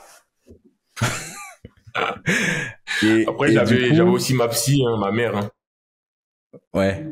Oui, c'est un truc ça aussi qui revient beaucoup hein, que dans les moments difficiles l'entourage dans les bons moments comme dans les mauvais et pour faire une carrière de toute façon, faut être bien entouré et tu sais souvent j'ai la même discussion quand j'ai eu Marco. Souvent dans mon esprit quand je pensais entourage, c'était vraiment ton agent, ton coach tout ça et puis au fur et à Alors que mesure non. du temps de faire des épisodes, l'entourage ça a commencé avec OK, ta femme parce que moi je suis marié nanana et puis avec Marco, quand Ouais. quand je l'ai eu dans l'épisode, bah, c'est parti aussi avec, ouais, tes potes aussi. Ça peut être ton pote qui peut sauver ta carrière aussi. Et je me dis, ah ouais, Mhm. c'est vraiment vaste et c'est un point commun, je pense, qu'il y a dans tous les parcours. Personne se fait seul. Les gens qui disent j'ai réussi seul, c'est Bien des sûr. conneries. C'est impossible. Tu veux pas réussir seul. qui peut réussir. Tu veux pas réussir seul. T'es obligé de pouvoir t'appuyer sur des gens. Ouais, C'est c'est clair. impossible. Tu veux pas. C'est impossible. Pour moi, c'est impossible. T'as besoin des gens. Il y a Dieu et il y a les gens aussi. Et il y a Dieu Clairement. Dieu met des gens sur ta route pour pouvoir t'aider à avancer. Et du coup, toi, avec la mentale, avec Dieu, avec l'entourage que t'as de par ta famille, de par ta maman qui était avec toi, comment tu sors de cette galère-là? Parce que la première saison, à partir de novembre, on te dit fin de saison, c'est fini. Tu me dis que tu mets 6 mois à remarcher. Mais la deuxième saison, je sais pas, j'en reviens à ce que je te disais tout à l'heure, d'un œil extérieur, elle est pas mieux. Bah ouais. Il se passe quoi dans la deuxième Pire. saison? Pire. Pire. Pire. Pire. Mais là, en fait, c'est même pas. Je sais même plus si je veux savoir la suite. Je sais plus. Ouais, c'est même pas. En fait, comme on dit dans le milieu, hein, ils m'ont fait de la hagra. Ils m'ont bolos. Ah, oh là là. Ah non, non, non, non, Ah, ils non, m'ont non, fait non, de non, la. non. T'as vu? Tu vois qu'on dit de la dinguerie. Ils ont fait une dinguerie. Ouais. Enfin, ils sont m'opérer tout ça, hein, mais une dinguerie. Un truc, tu peux pas faire ça à quelqu'un. Même si tu le détestes, tu peux pas faire ça. Vas-y, explique-moi ça. Ça commence, comment elle commence la dinguerie? En fait, la dinguerie commence comment? Moi, je commence à retrouver mon pied vers les vacances. Tu vois, je pars en Ok. préparation physique avec mon agent. Avec quelques joueurs, on part à Nice. Tu vois, je pars d'abord Ok. au Maroc et après je pars à Nice faire ma préparation physique avec mon agent. Et je commençais déjà à retrouver mon pied, tu vois. Je commençais à retrouver mon pied, mais j'avais pas de force. Ça veut dire de là, eux m'envoient des messages, tu vois, le club pour savoir est-ce que je peux faire la prépa avec le groupe, tu vois. Est-ce que je suis prêt à pouvoir faire la prépa avec le groupe? Moi, je dis ouais, mais ça va prendre un peu plus de temps. Peut-être, il me faudra peut-être un mois ou quelques temps que je retrouve la force de mon pied. Ils me disent vas-y, pas de souci. Ça veut dire de là, on doit partir en stage au Mexique. Ça veut dire au tout début, tu vois, on fait la prépa en Espagne. Au tout début, on fait la prépa en Espagne. Et au début, on fait la prépa en Espagne et moi, je suis un peu de côté, tu vois, je suis avec un prépa, tout se passe bien, je commence à retrouver mes sensations. Tu vois, il y a des petits articles qui sortent, ah, Axel commence à reprendre le foot, t'as des gens qui me renvoient des messages, tu vois, tout va bien un peu. Et de là, on part en stage au Mexique. Et déjà, ça commence très mal. On part au stage au Mexique et moi, j'avais pas mes papiers, bah, j'ai pas les papiers français. Tu vois. Ok. Ça fait qu'en gros, pour partir au Mexique, eh ben, il me faut un passeport ou un visa. Ok. Tu me disais que t'avais pas Là, je avec suis toi tes ivoirien. papiers Je suis français? ivoirien. Mais en fait, non, j'ai pas encore. En gros, là, je suis en train. En fait, là, il y a les démarches des papiers français, mais je les ai pas encore. Ok. Tu vois. Ok. Ça veut dire, en gros, j'envoie un message. J'envoie un message à. En fait, à ce moment-là, j'avais un sort de. En fait, j'avais un récépissé en attendant que ma carte elle vienne. Tu vois. Ok. Et ça veut dire, en gros, mais avec ça, tu peux pas voyager. Avec ça, tu Ouais. peux que voyager, en gros, quand c'est en Europe. Tu vois, tu peux que, avec un récépissé, tu peux voyager quelque chose en Europe. Et je me rappelle, moi, j'envoie un message à ma mère. Je dis à ma mère, parce que moi, je sais pas pourquoi, mais dès que je pars en voyage, il y a toujours un problème. Il y a toujours un problème. Même si je dois faire juste Paris-Marseille, il y a un problème. Ils vont me recaler, ou ma valise, ou un truc. Il y a toujours un problème. Mais tout le temps. Tout le temps un problème. Ça veut dire de là, je me rappelle, on prend le car, on devait prendre le car de faire Rijon-Madrid, et c'est 4 heures de car, tu vois.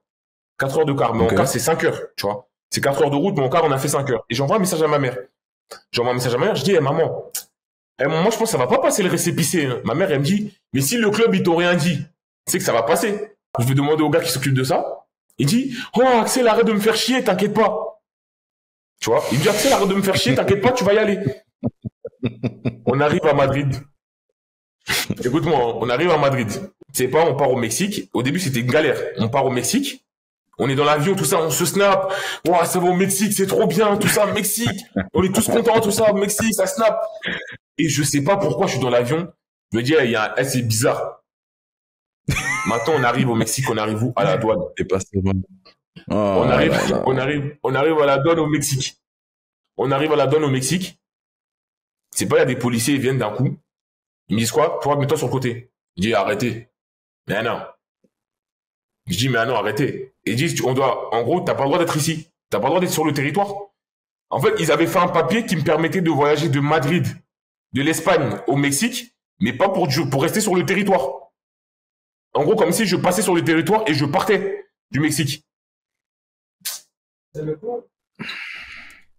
Une dinguerie. C'est-à-dire de là, en gros, les policiers m'arrêtent. C'est-à-dire tout le monde est dans le flou. Tout le monde dit, mais qu'est-ce qui se passe en gros qu'est-ce qu'il a en gros Bamba? Qu'est-ce qu'il y a? Parce que là-bas, ça m'appelait pas Axel. Tout le monde m'appelait Bamba, tu vois. Ouais. Ça veut dire, qu'est-ce qu'il y a Bamba, tout ça? Ça veut dire, bon, eux, ils ont leur vol juste après parce que c'était une escale. Fallait faire une escale. Et de là, ils partent. Les autres, ils partent, tu vois, ils vont prendre leur vol. Et moi, il y a les policiers. Ils font quoi? Ils me ramènent. Ils me fouillent. Ils prennent mes téléphones. Et je dis, mais il y a quoi? Tu dis, ah non, mais me dis pas, il y a un problème, je sais pas, tu vois, tu penses à des trucs qui ont rien à voir avec le foot, là, tu vois, tu commences à paniquer. Moi, je commence à transpirer, tout ça, j'avais chaud. Je commence à transpirer, tout ça, et je me rappelle, tu vois, on avait un polo, et le polo, il était vert. Et je commence à avoir une grosse auréole, tout ça, je suis en mode, mais je transpire du front, j'enlève ma casquette, je dis, mais, passe quoi, tu vois? Et de là, ils me mettent dans une cellule. Ils me mettent dans une cellule avec des étrangers. Et t'as vu, mais en gros, j'arrive dans une cellule, et il y a des étrangers, des gens qui ont essayé de rentrer sur le territoire mexicain, ou des gens qui ont essayé de s'échapper. C'est-à-dire, je suis dans une cellule avec avec des gens. Ah, qui ont essayé de frauder, mais à ce moment-là, en plus, toi, le reste du club, il est parti. Ils sont partis. Tout le monde est parti. Il y avait juste un doc qui était resté pour voir ce qui se passait. Ils m'ont laissé, il y a juste un doc qui est resté pour voir ce qui se passait, parce que eux, ils se disaient que c'était pas grave, tu vois, que j'allais venir l'après-midi ou le soir. C'est-à-dire, limite, ils étaient déjà en train de payer l'autre vol que j'allais prendre pour pouvoir partir. Mais ils savaient pas ce qui se passait. Hein. C'est-à-dire, maintenant, ils me mettent dans une cellule, comme si c'était une garde à vue. Une garde à vue, on est au moins, je crois, on est 8 dans la cellule. On est 8, ça pue de fou. Je rentre, t'as tout le monde qui me regarde, et moi, je suis avec le survêtement du club, tu vois. T'as tout le monde qui me regarde, en gros, les détenus, on va dire entre parenthèses. Ils me regardent en mode, tu fais quoi ici? C'est-à-dire, moi, je parlais déjà espagnol, tu vois. Et je commence à leur expliquer, ils me regardent en gros, mais c'est pas possible, c'est pas normal. Même les policiers qui m'ont ramené dans la cellule, ils me disent, mais c'est pas normal ce qui t'arrive. Je suis comme un fou, je suis dans la cellule. À un moment, je suis dans la cellule, il y a une bagarre entre des Mexicains contre des Colombiens, ils se bagarrent. Ça vient, ça nous évacue. En gros, ça se bat à côté de moi, je suis là, on dirait que je suis dans une prison break. Je comprenais rien. Mais vraiment, je comprenais rien. Et de là, en gros, je me rappelle, bon, ils ont réussi à faire les démarches, j'ai eu le conseil, ils ont appelé comment ça s'appelle? Ils ont appelé l'ambassade de la Côte d'Ivoire, ils ont fait venir un gars de l'ambassade de la Côte d'Ivoire, mais vas-y, lui, il pouvait rien faire, lui, il m'a fait rire, lui. Mais à un moment, ils m'ont fait peur. À un moment, je te dis la vérité, ils m'ont fait peur. Lui, il vient, et tu sais, il me dit quoi? Il me dit, bon, ils vont te rapatrier au pays. Je dis quoi, il me rapatrier au pays? Il me dit quoi, lui? Tu vois, il vient, il me dit n'importe quoi, lui aussi, ça veut dire, il me fait peur, tout ça, tu vois. Après, au final, en gros, ils m'ont renvoyé à Madrid. Tu vois, ils m'ont renvoyé à Madrid, mais quand tu repars à Madrid, t'es menotté. T'es menotté à l'agent de police qui te ramène jusqu'à l'avion. Comme ça, tu t'échappes pas. Qui te ramène jusqu'à l'avion. Ouais, ok. Et en gros, il y a un policier, il fait le retour avec toi. C'est-à-dire, il te surveille dans l'avion pour pas que tu fasses de conneries. Donc, tout le vol, il fait le retour avec toi. Le vol, en fait, dès que j'arrive dans le vol, il m'enlève les menottes. Tu vois, une fois que j'arrive dans le vol, ils m'enlèvent les menottes parce que eux, ils savaient que j'étais pas dangereux. Ils savaient que j'allais pas faire de bêtises, tu vois. Mais si c'était une autre personne, ils allaient me menotter. Mais moi, ils savaient que j'étais là pour le foot. En gros, c'était les procédures de faire semblant devant les gens qui me menottent. Mais ils savaient que, en gros, j'étais pas quelqu'un, en gros, qui allait faire un truc bizarre, tu vois. Ça veut dire, j'arrive. Et de là, il y a tout le monde qui m'appelle, le président, tout ça. Tout le monde m'appelle, ça va. Je dis, ouais, ça va. Et maintenant, j'arrive à Madrid.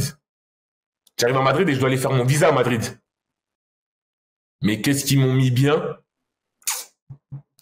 Ils m'ont ramené dans un hôtel. Déjà, il y a un van qui est venu me chercher avec mon prénom. En gros, ils se sont fait rattraper, tu vois. Et en gros, ils ont voulu se rattraper, tu vois. En gros, par rapport à ce qu'ils avaient fait. Ouais. Il y a un gros van qui vient me chercher. Oui. Ils me ramènent dans un hôtel. Laisse tomber l'hôtel. Ils me disent quoi? Prends ce que tu veux. C'est le club qui paye. Mais fallait pas me dire ça. Fallait pas me dire ça. Fallait pas me dire ça. Ils disent, oubliez qu'on était en prépa. J'ai mangé comme un gros. Fallait pas me dire ça. C'est-à-dire, j'ai mangé comme un gros et le lendemain, en gros, je devais faire mon visa. C'est-à-dire, le lendemain, j'ai fait mon visa. Et après, en gros, je devais repartir, en gros, au Mexique, tu vois. Repartir faire ma préparation au Mexique. C'est-à-dire, ils m'ont tout pris. Ok. C'est ça. Classe business, ils ont tout pris. Ils m'ont mis bien. T'as vu, bien. Ils m'ont mis tellement bien que moi, j'ai oublié ce qui s'est passé. Tu vois, ils m'ont mis bien. Et de là, j'arrive au Mexique. Là, tu connais les chaleurs du Mexique. Il faisait archi chaud. On arrive au Mexique, on fait la préparation, tout ça. Et moi, je suis encore à part. Tu vois, je suis pas encore dans le groupe. Et eux, ils font les matchs amicaux, tout ça. Ils jouent contre Atlas, contre Santos, un club mexicain aussi. Et ils jouent contre.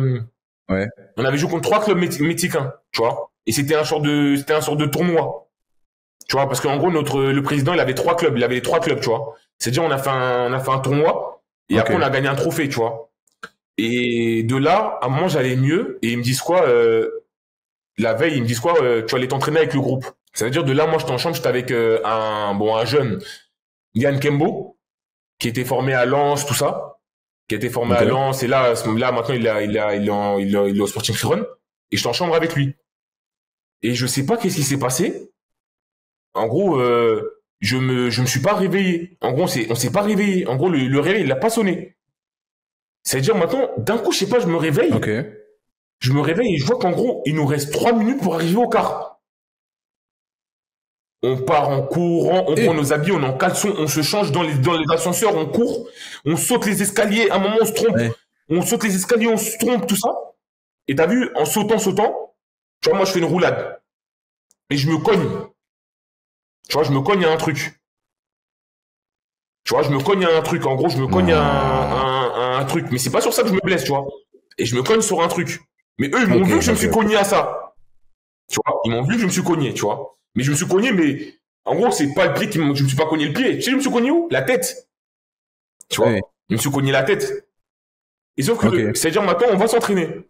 Et moi, je me rappelle, je disais au prépa que j'étais fatigué, j'avais des courbatures, j'étais fatigué, j'avais des courbatures. Ils me faisaient m'entraîner quand même. Je leur parlais, je leur disais, j'ai des courbatures, j'ai des douleurs, je me sens pas bien, j'ai des gènes. Ils me faisaient m'entraîner. Comme si j'allais jouer titu tout de suite. En gros. Ça veut dire de là, en gros, je fais l'entraînement avec le groupe. On fait tout l'entraînement, tout se passe bien. On finit par l'exercice du 2 touches. Tu vois, où tu reçois la balle en dehors de la surface, là, et tu dois faire contrôle et frapper. Tu vois, dans le petit, tu vois, la surface, juste là, le petit rond, là, en haut, là, dans le petit dé, là. Ouais. Le petit truc, là. Je contrôle. En gros, je frappe fort, mais pour frapper, pour allumer le gardien. Je veux même pas marquer, tu vois. En gros, moi, j'aime bien allumer les gardiens. Tu vois. Moi, depuis petit, ça a toujours été comme ça. Je mets un boulet, pas. D'un coup, je sens un truc. Mais tu sais, un petit truc. Je sais quand c'est grave et quand c'est pas grave, tu vois. Je sens un petit truc. C'est-à-dire de là, en gros, je dis rien. Tu vois, je ferme ma bouche. Je m'entraîne dessus. On rentre en Espagne. Je leur dis que j'ai une douleur. Tu vois, Ils me disent, bon, ça va, tu peux t'entraîner. Et ils me laissent m'entraîner dessus. Pourtant, je leur dis que j'ai une douleur. C'est à l'Ischio, la douleur? À côté de l'Ischio encore. Ouais, à côté de l'ischio. Là, c'était vraiment à côté. C'était pas. En fait, c'était. En gros, quand ça remonte vers le genou, hein, je t'enverrai une photo, mais c'était un peu. Je sais pas comment m'expliquer, mais c'était un petit truc, mais j'avais une petite désinsertion. Mais un truc, en gros, tu répares en. Allez, un mois, tu vois. Je m'entraîne, tout ça, je m'entraîne, mais j'ai pas de douleur, tout ça, mais je leur dis que j'ai un truc, tu vois.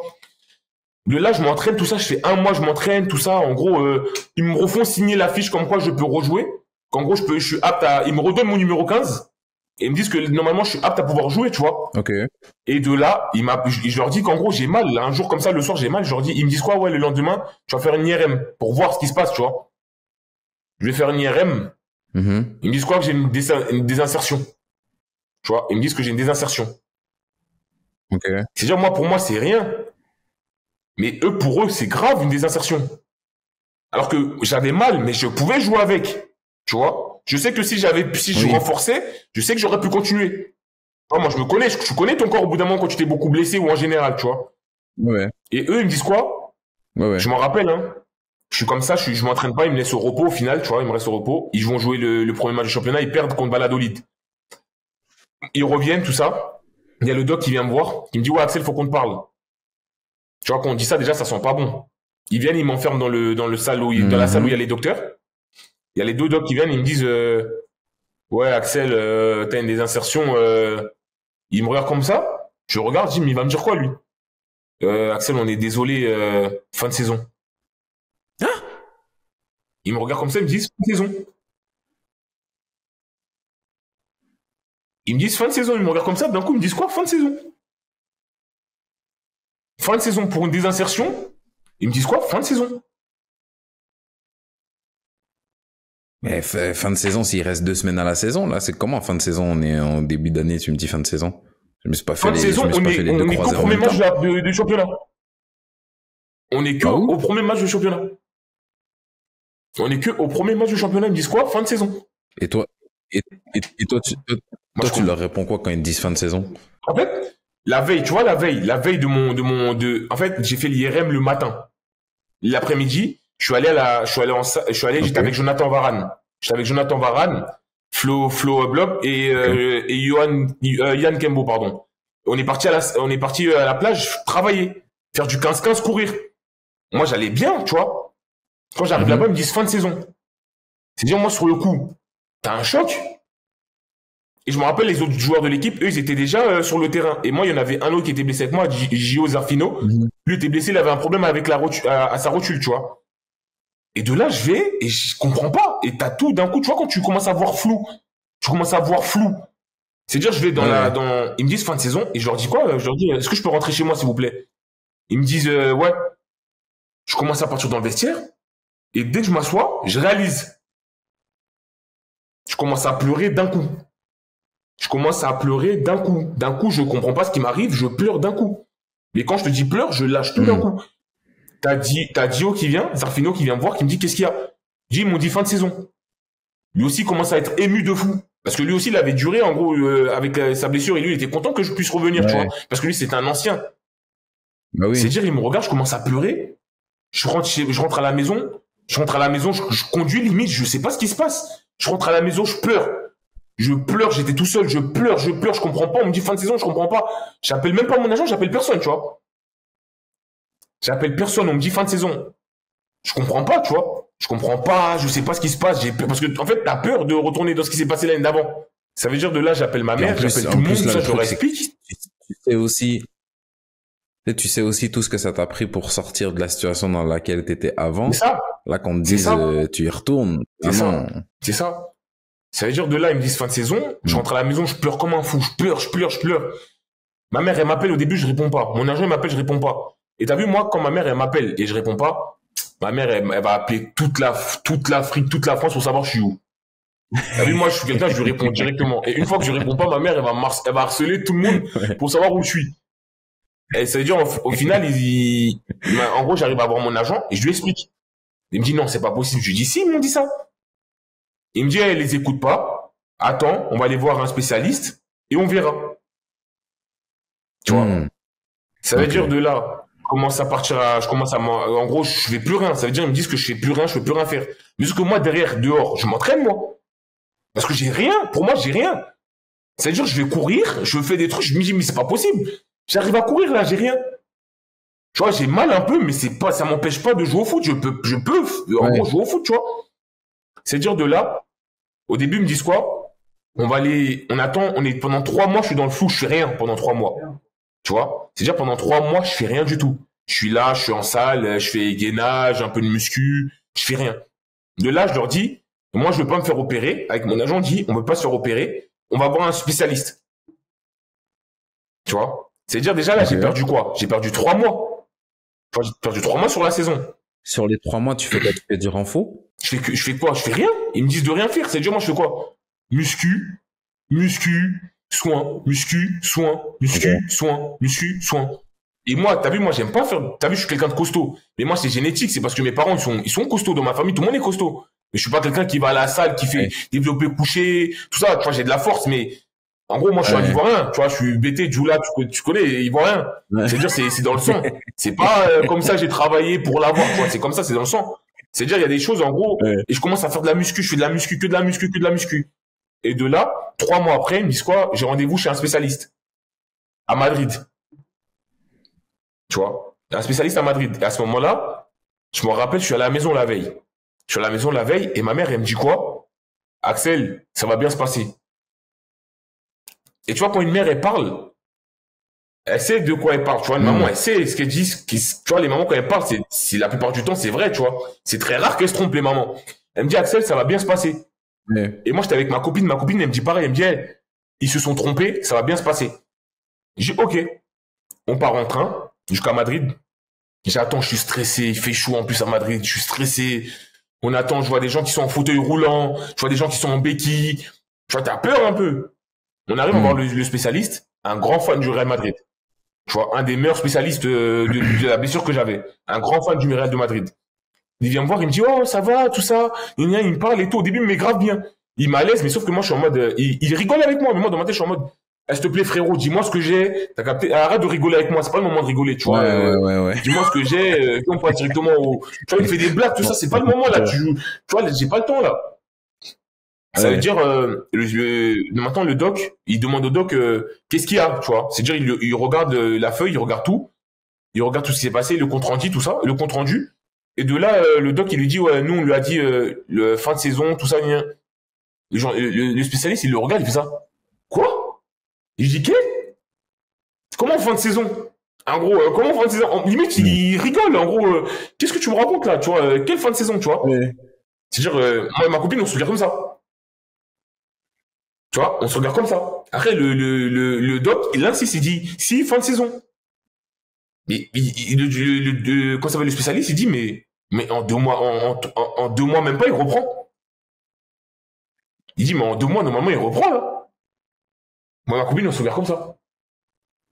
Je dirais que j'ai un sourire qui est apparu, fallait voir. Un sourire, hein. Je crois que j'ai jamais eu un sourire comme ça dans ma vie. Un sourire, laisse tomber. Un sourire, mais ça fallait voir la tête du doc, du club. Il a fait une tête, si tu voyais la tête, Ouais. il en gros, énervé, pas content qu'on me dise ça. Tu vois, pas content qu'on me dise ça. Tu vois? C'est-à-dire, en gros, moi, je comprends pas, je suis content, tout ça. Je dis au doc, après, on finit. C'est-à-dire, le gars, il dit, vas-y, il reprend dans 2 mois. Dans 2 mois, ramenez-le-moi. C'est-à-dire, faites-lui faire du renforcement, et dans 2 mois, ramenez-le-moi. Tu vois? C'est-à-dire, moi, il m'avait déjà fait signer une feuille qui disait qu'en gros, je pouvais pas jouer le championnat. Tu vois, je pouvais pas jouer le championnat, en gros, qu'en gros, fin de saison, tu vois. Okay. C'est-à-dire, en gros, il m'avait retiré de la liste. Il m'avait retiré, c'est-à-dire, je pouvais pas jouer dans tous les cas. Et c'est-à-dire, 2 mois après, je reviens voir le spécialiste. Mais sauf que 2 mois après, en gros, entre-temps, en fait, le spécialiste, je devais le voir 2 mois après, mais eux, ils ont fait une phase. En gros, ils ont fait exprès de me faire rater un rendez-vous, en gros, esquiver un rendez-vous, qui a fait que je suis revenu même pas 3 mois après. Tu vois, je suis revenu 3 mois après. Ok. Tu vois, c'est-à-dire maintenant, je suis revenu 3 mois après et le spécialiste, il a regardé. J'ai fait des tests, je suis parti, j'ai fait des tests ISO, j'ai fait tous les tests. Le spécialiste, il a tout regardé et il m'a dit dans 1 mois, il reprend le foot.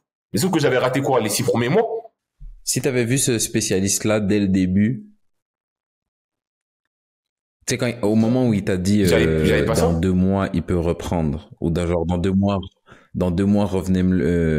qu'il revienne me voir. Si tu l'avais vu dès le début, c'est là qu'il y aurait eu les 2 mois, ou c'était en gros au moment où tu t'es fait mal, ça aurait pris 4 mois. Je sais pas si tu vois ce que je veux dire.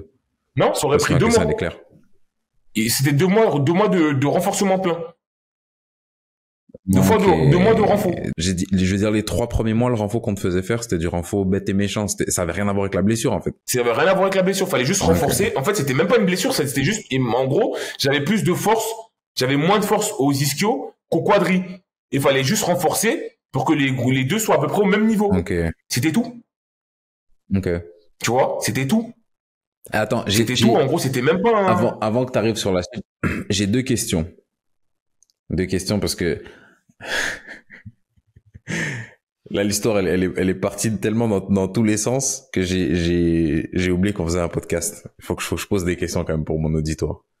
La première question, c'est, vu comment ça s'est passé la première fois avec le doc du club, pourquoi t'as pas cherché un deuxième avis direct? quand ils t'ont dit, en gros, pourquoi tu les as crus, en fait, quand ils t'ont dit fin de saison?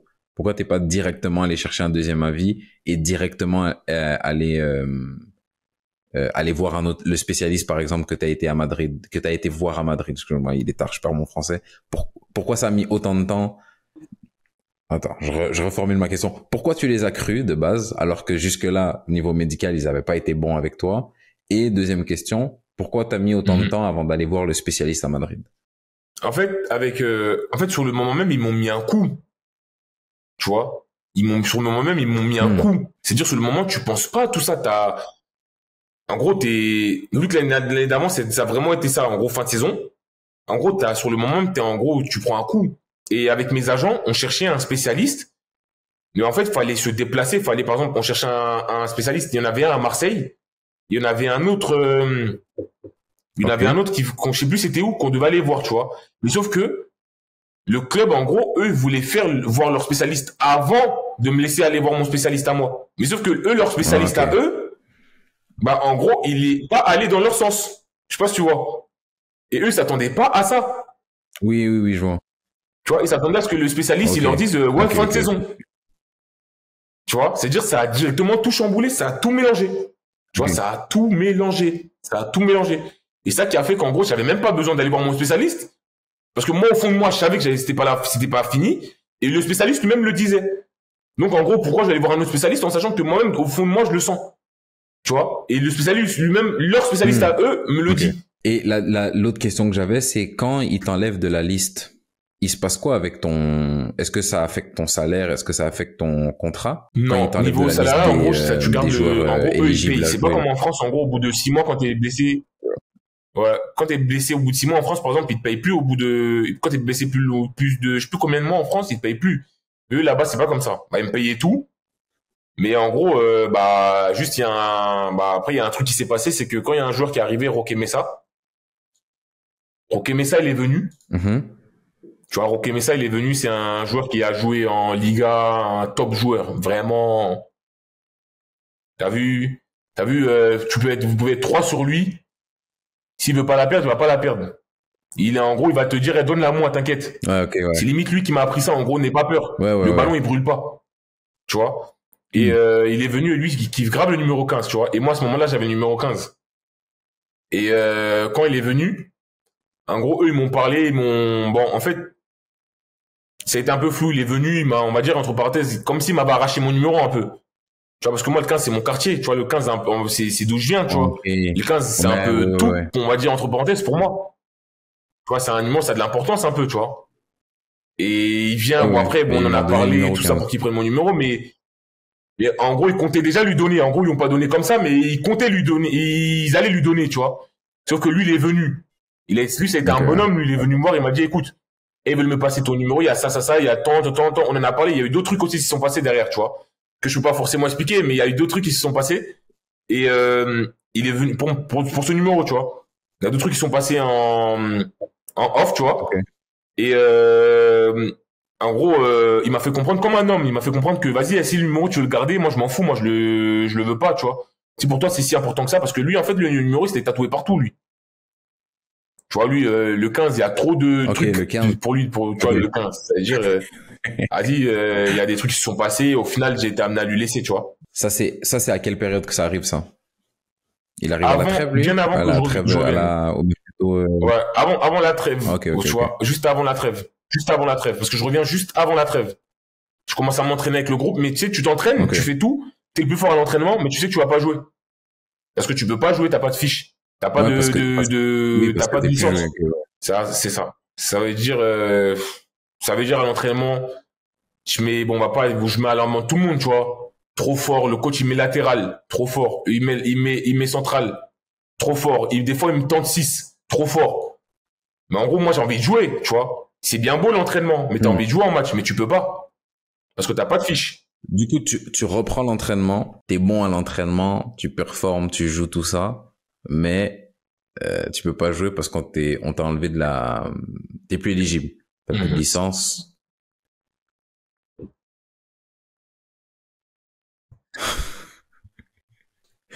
Comment ça se passe dans ta tête? C'est quoi le Parce que là, on est quand même à 1 an et demi une saison et demie en Espagne où il y a pas grand chose qui s'est bien passé. Ouais. Genre, comment, mentalement, t'en es où? T'es dans quel mood, en fait, tout simplement? Dans quel mood pendant toutes ces galères-là? Moi, dans toutes ces galères-là, là, à ce moment-là, hein, je suis juste, en gros, je veux juste m'amuser et jouer au foot. Je veux juste m'amuser et jouer au foot, c'est tout. Je veux juste m'amuser, rigoler, jouer au foot, vas-y, je joue pas, je m'en fous. Tu vois, finir que la saison, elle passe vite, Ok. et vas-y, que j'aille en vacances. Tu vois, j'ai même plus, en gros, dans ma tête, je suis un peu, bon, quand les gens ils me parlaient, je disais, ouais, je voulais jouer et tout ça, mais j'étais un peu dans un mood, vas-y, ça y est, tu vois, en gros, laissez-moi tranquille, je vais me concentrer l'année prochaine, tu vois. Là, cette saison, oubliez-moi, si je peux gratter un peu, vas-y, tant mieux. Là, je gratte, mais si je gratte pas, vas-y, tu vois. T'avais 2 ans de contrat là-bas quand t'es Non, arrivé? non, 3 ans. 3. À l'heure où je te parle, là, j'étais encore sous contrat là-bas, là. À la fin, J'ai résilié pour aller à la CA. Ok. À la fin de cette saison-là, ben, je sais pas si t'as fini de me raconter comment ça s'est passé, là. Je sais pas s'il y a d'autres péripéties sur la deuxième partie de saison. Non, rien. Tu me dis Quand je suis s'il y en revenu, a. Ok. ils ont fait une petite aide d'honneur pour me donner le numéro 14. Tu vois, bon, après, j'ai pleuré, tu vois, parce que après toutes ces galères-là, tu vois, j'ai pleuré, sur la vidéo, tu vois, hein, en plus, hein, Ouais. un gros musclé, un bébé musclé. Ouais. En plus, à ce moment-là, j'avais des vanilles, des cheveux en pétard, je suis là, je pleure, yeux rouges. Tu vois, tout le monde me saute dessus parce que eux-mêmes, ils ont suivi, tu vois, tous les joueurs, tu vois. Et même, dis-toi qu'il y a des joueurs en Espagne qui étaient au courant de ma situation que moi, je connaissais même pas, dis-toi. Des joueurs en Espagne qui étaient au courant et dès qu'on parlait d'une situation là-bas, bon, on parlait que de moi. En gros, des fois, ils racontaient des histoires. Par exemple, des fois, on faisait des réunions, tout ça.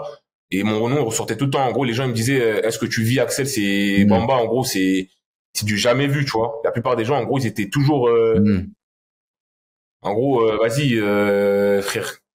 En gros, moi, j'aimerais trop avoir ton mental, tu vois. Et vu qu'en gros, moi, je suis quelqu'un là-bas, j'avais grave le sourire, tu vois. J'étais tout le temps, même quand ça allait pas, j'avais tout le temps le sourire. Jamais de mauvaise humeur, j'ai jamais de l'altercation avec quelqu'un là-bas, jamais pris la tête avec quelqu'un là-bas. Et ça fait que les gens, ils m'apprécient encore plus, tu vois. Ouais, donc c'était un vrai plaisir pour eux de te voir pouvoir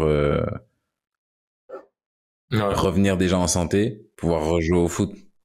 ouais, c'est ça. À la fin de la deuxième C'est ça. saison, du coup, à la fin de la saison dernière, toi, dans ta tête, c'est clair que tu coupes tout avec l'Espagne, avec Gijon. Ouais. Ah, ça, c'est sûr, ça. Ça, c'est sûr. Ah, ça, tu peux même C'était me pas dit, dire, t'augmentes mon salaire, je veux pas. Non, tu t'es je dit, voulais pas. et jamais Je voulais pas. 203, vas-y, on va faire une troisième saison Ah, de non, galère, non, là. non. T'avais pas envie de Tu tenter. vois, Ouais. comme on dit des fois, ça se passe pas bien quelque part, il faut partir. C'est-à-dire, je voulais rien savoir, même mon agent aussi, ma famille, tout le monde voulait partir. Tout le Ouais, monde. ouais. Il n'y avait pas que moi. Tout le monde voulait pas. Que tout le monde, c'est bon. C'était trop. C'était trop, trop, trop, trop, trop. Et là, c'est encore frais parce que c'est pas il y a si longtemps que ça. Genre, c'est quoi ton regard sur ces 2 années-là?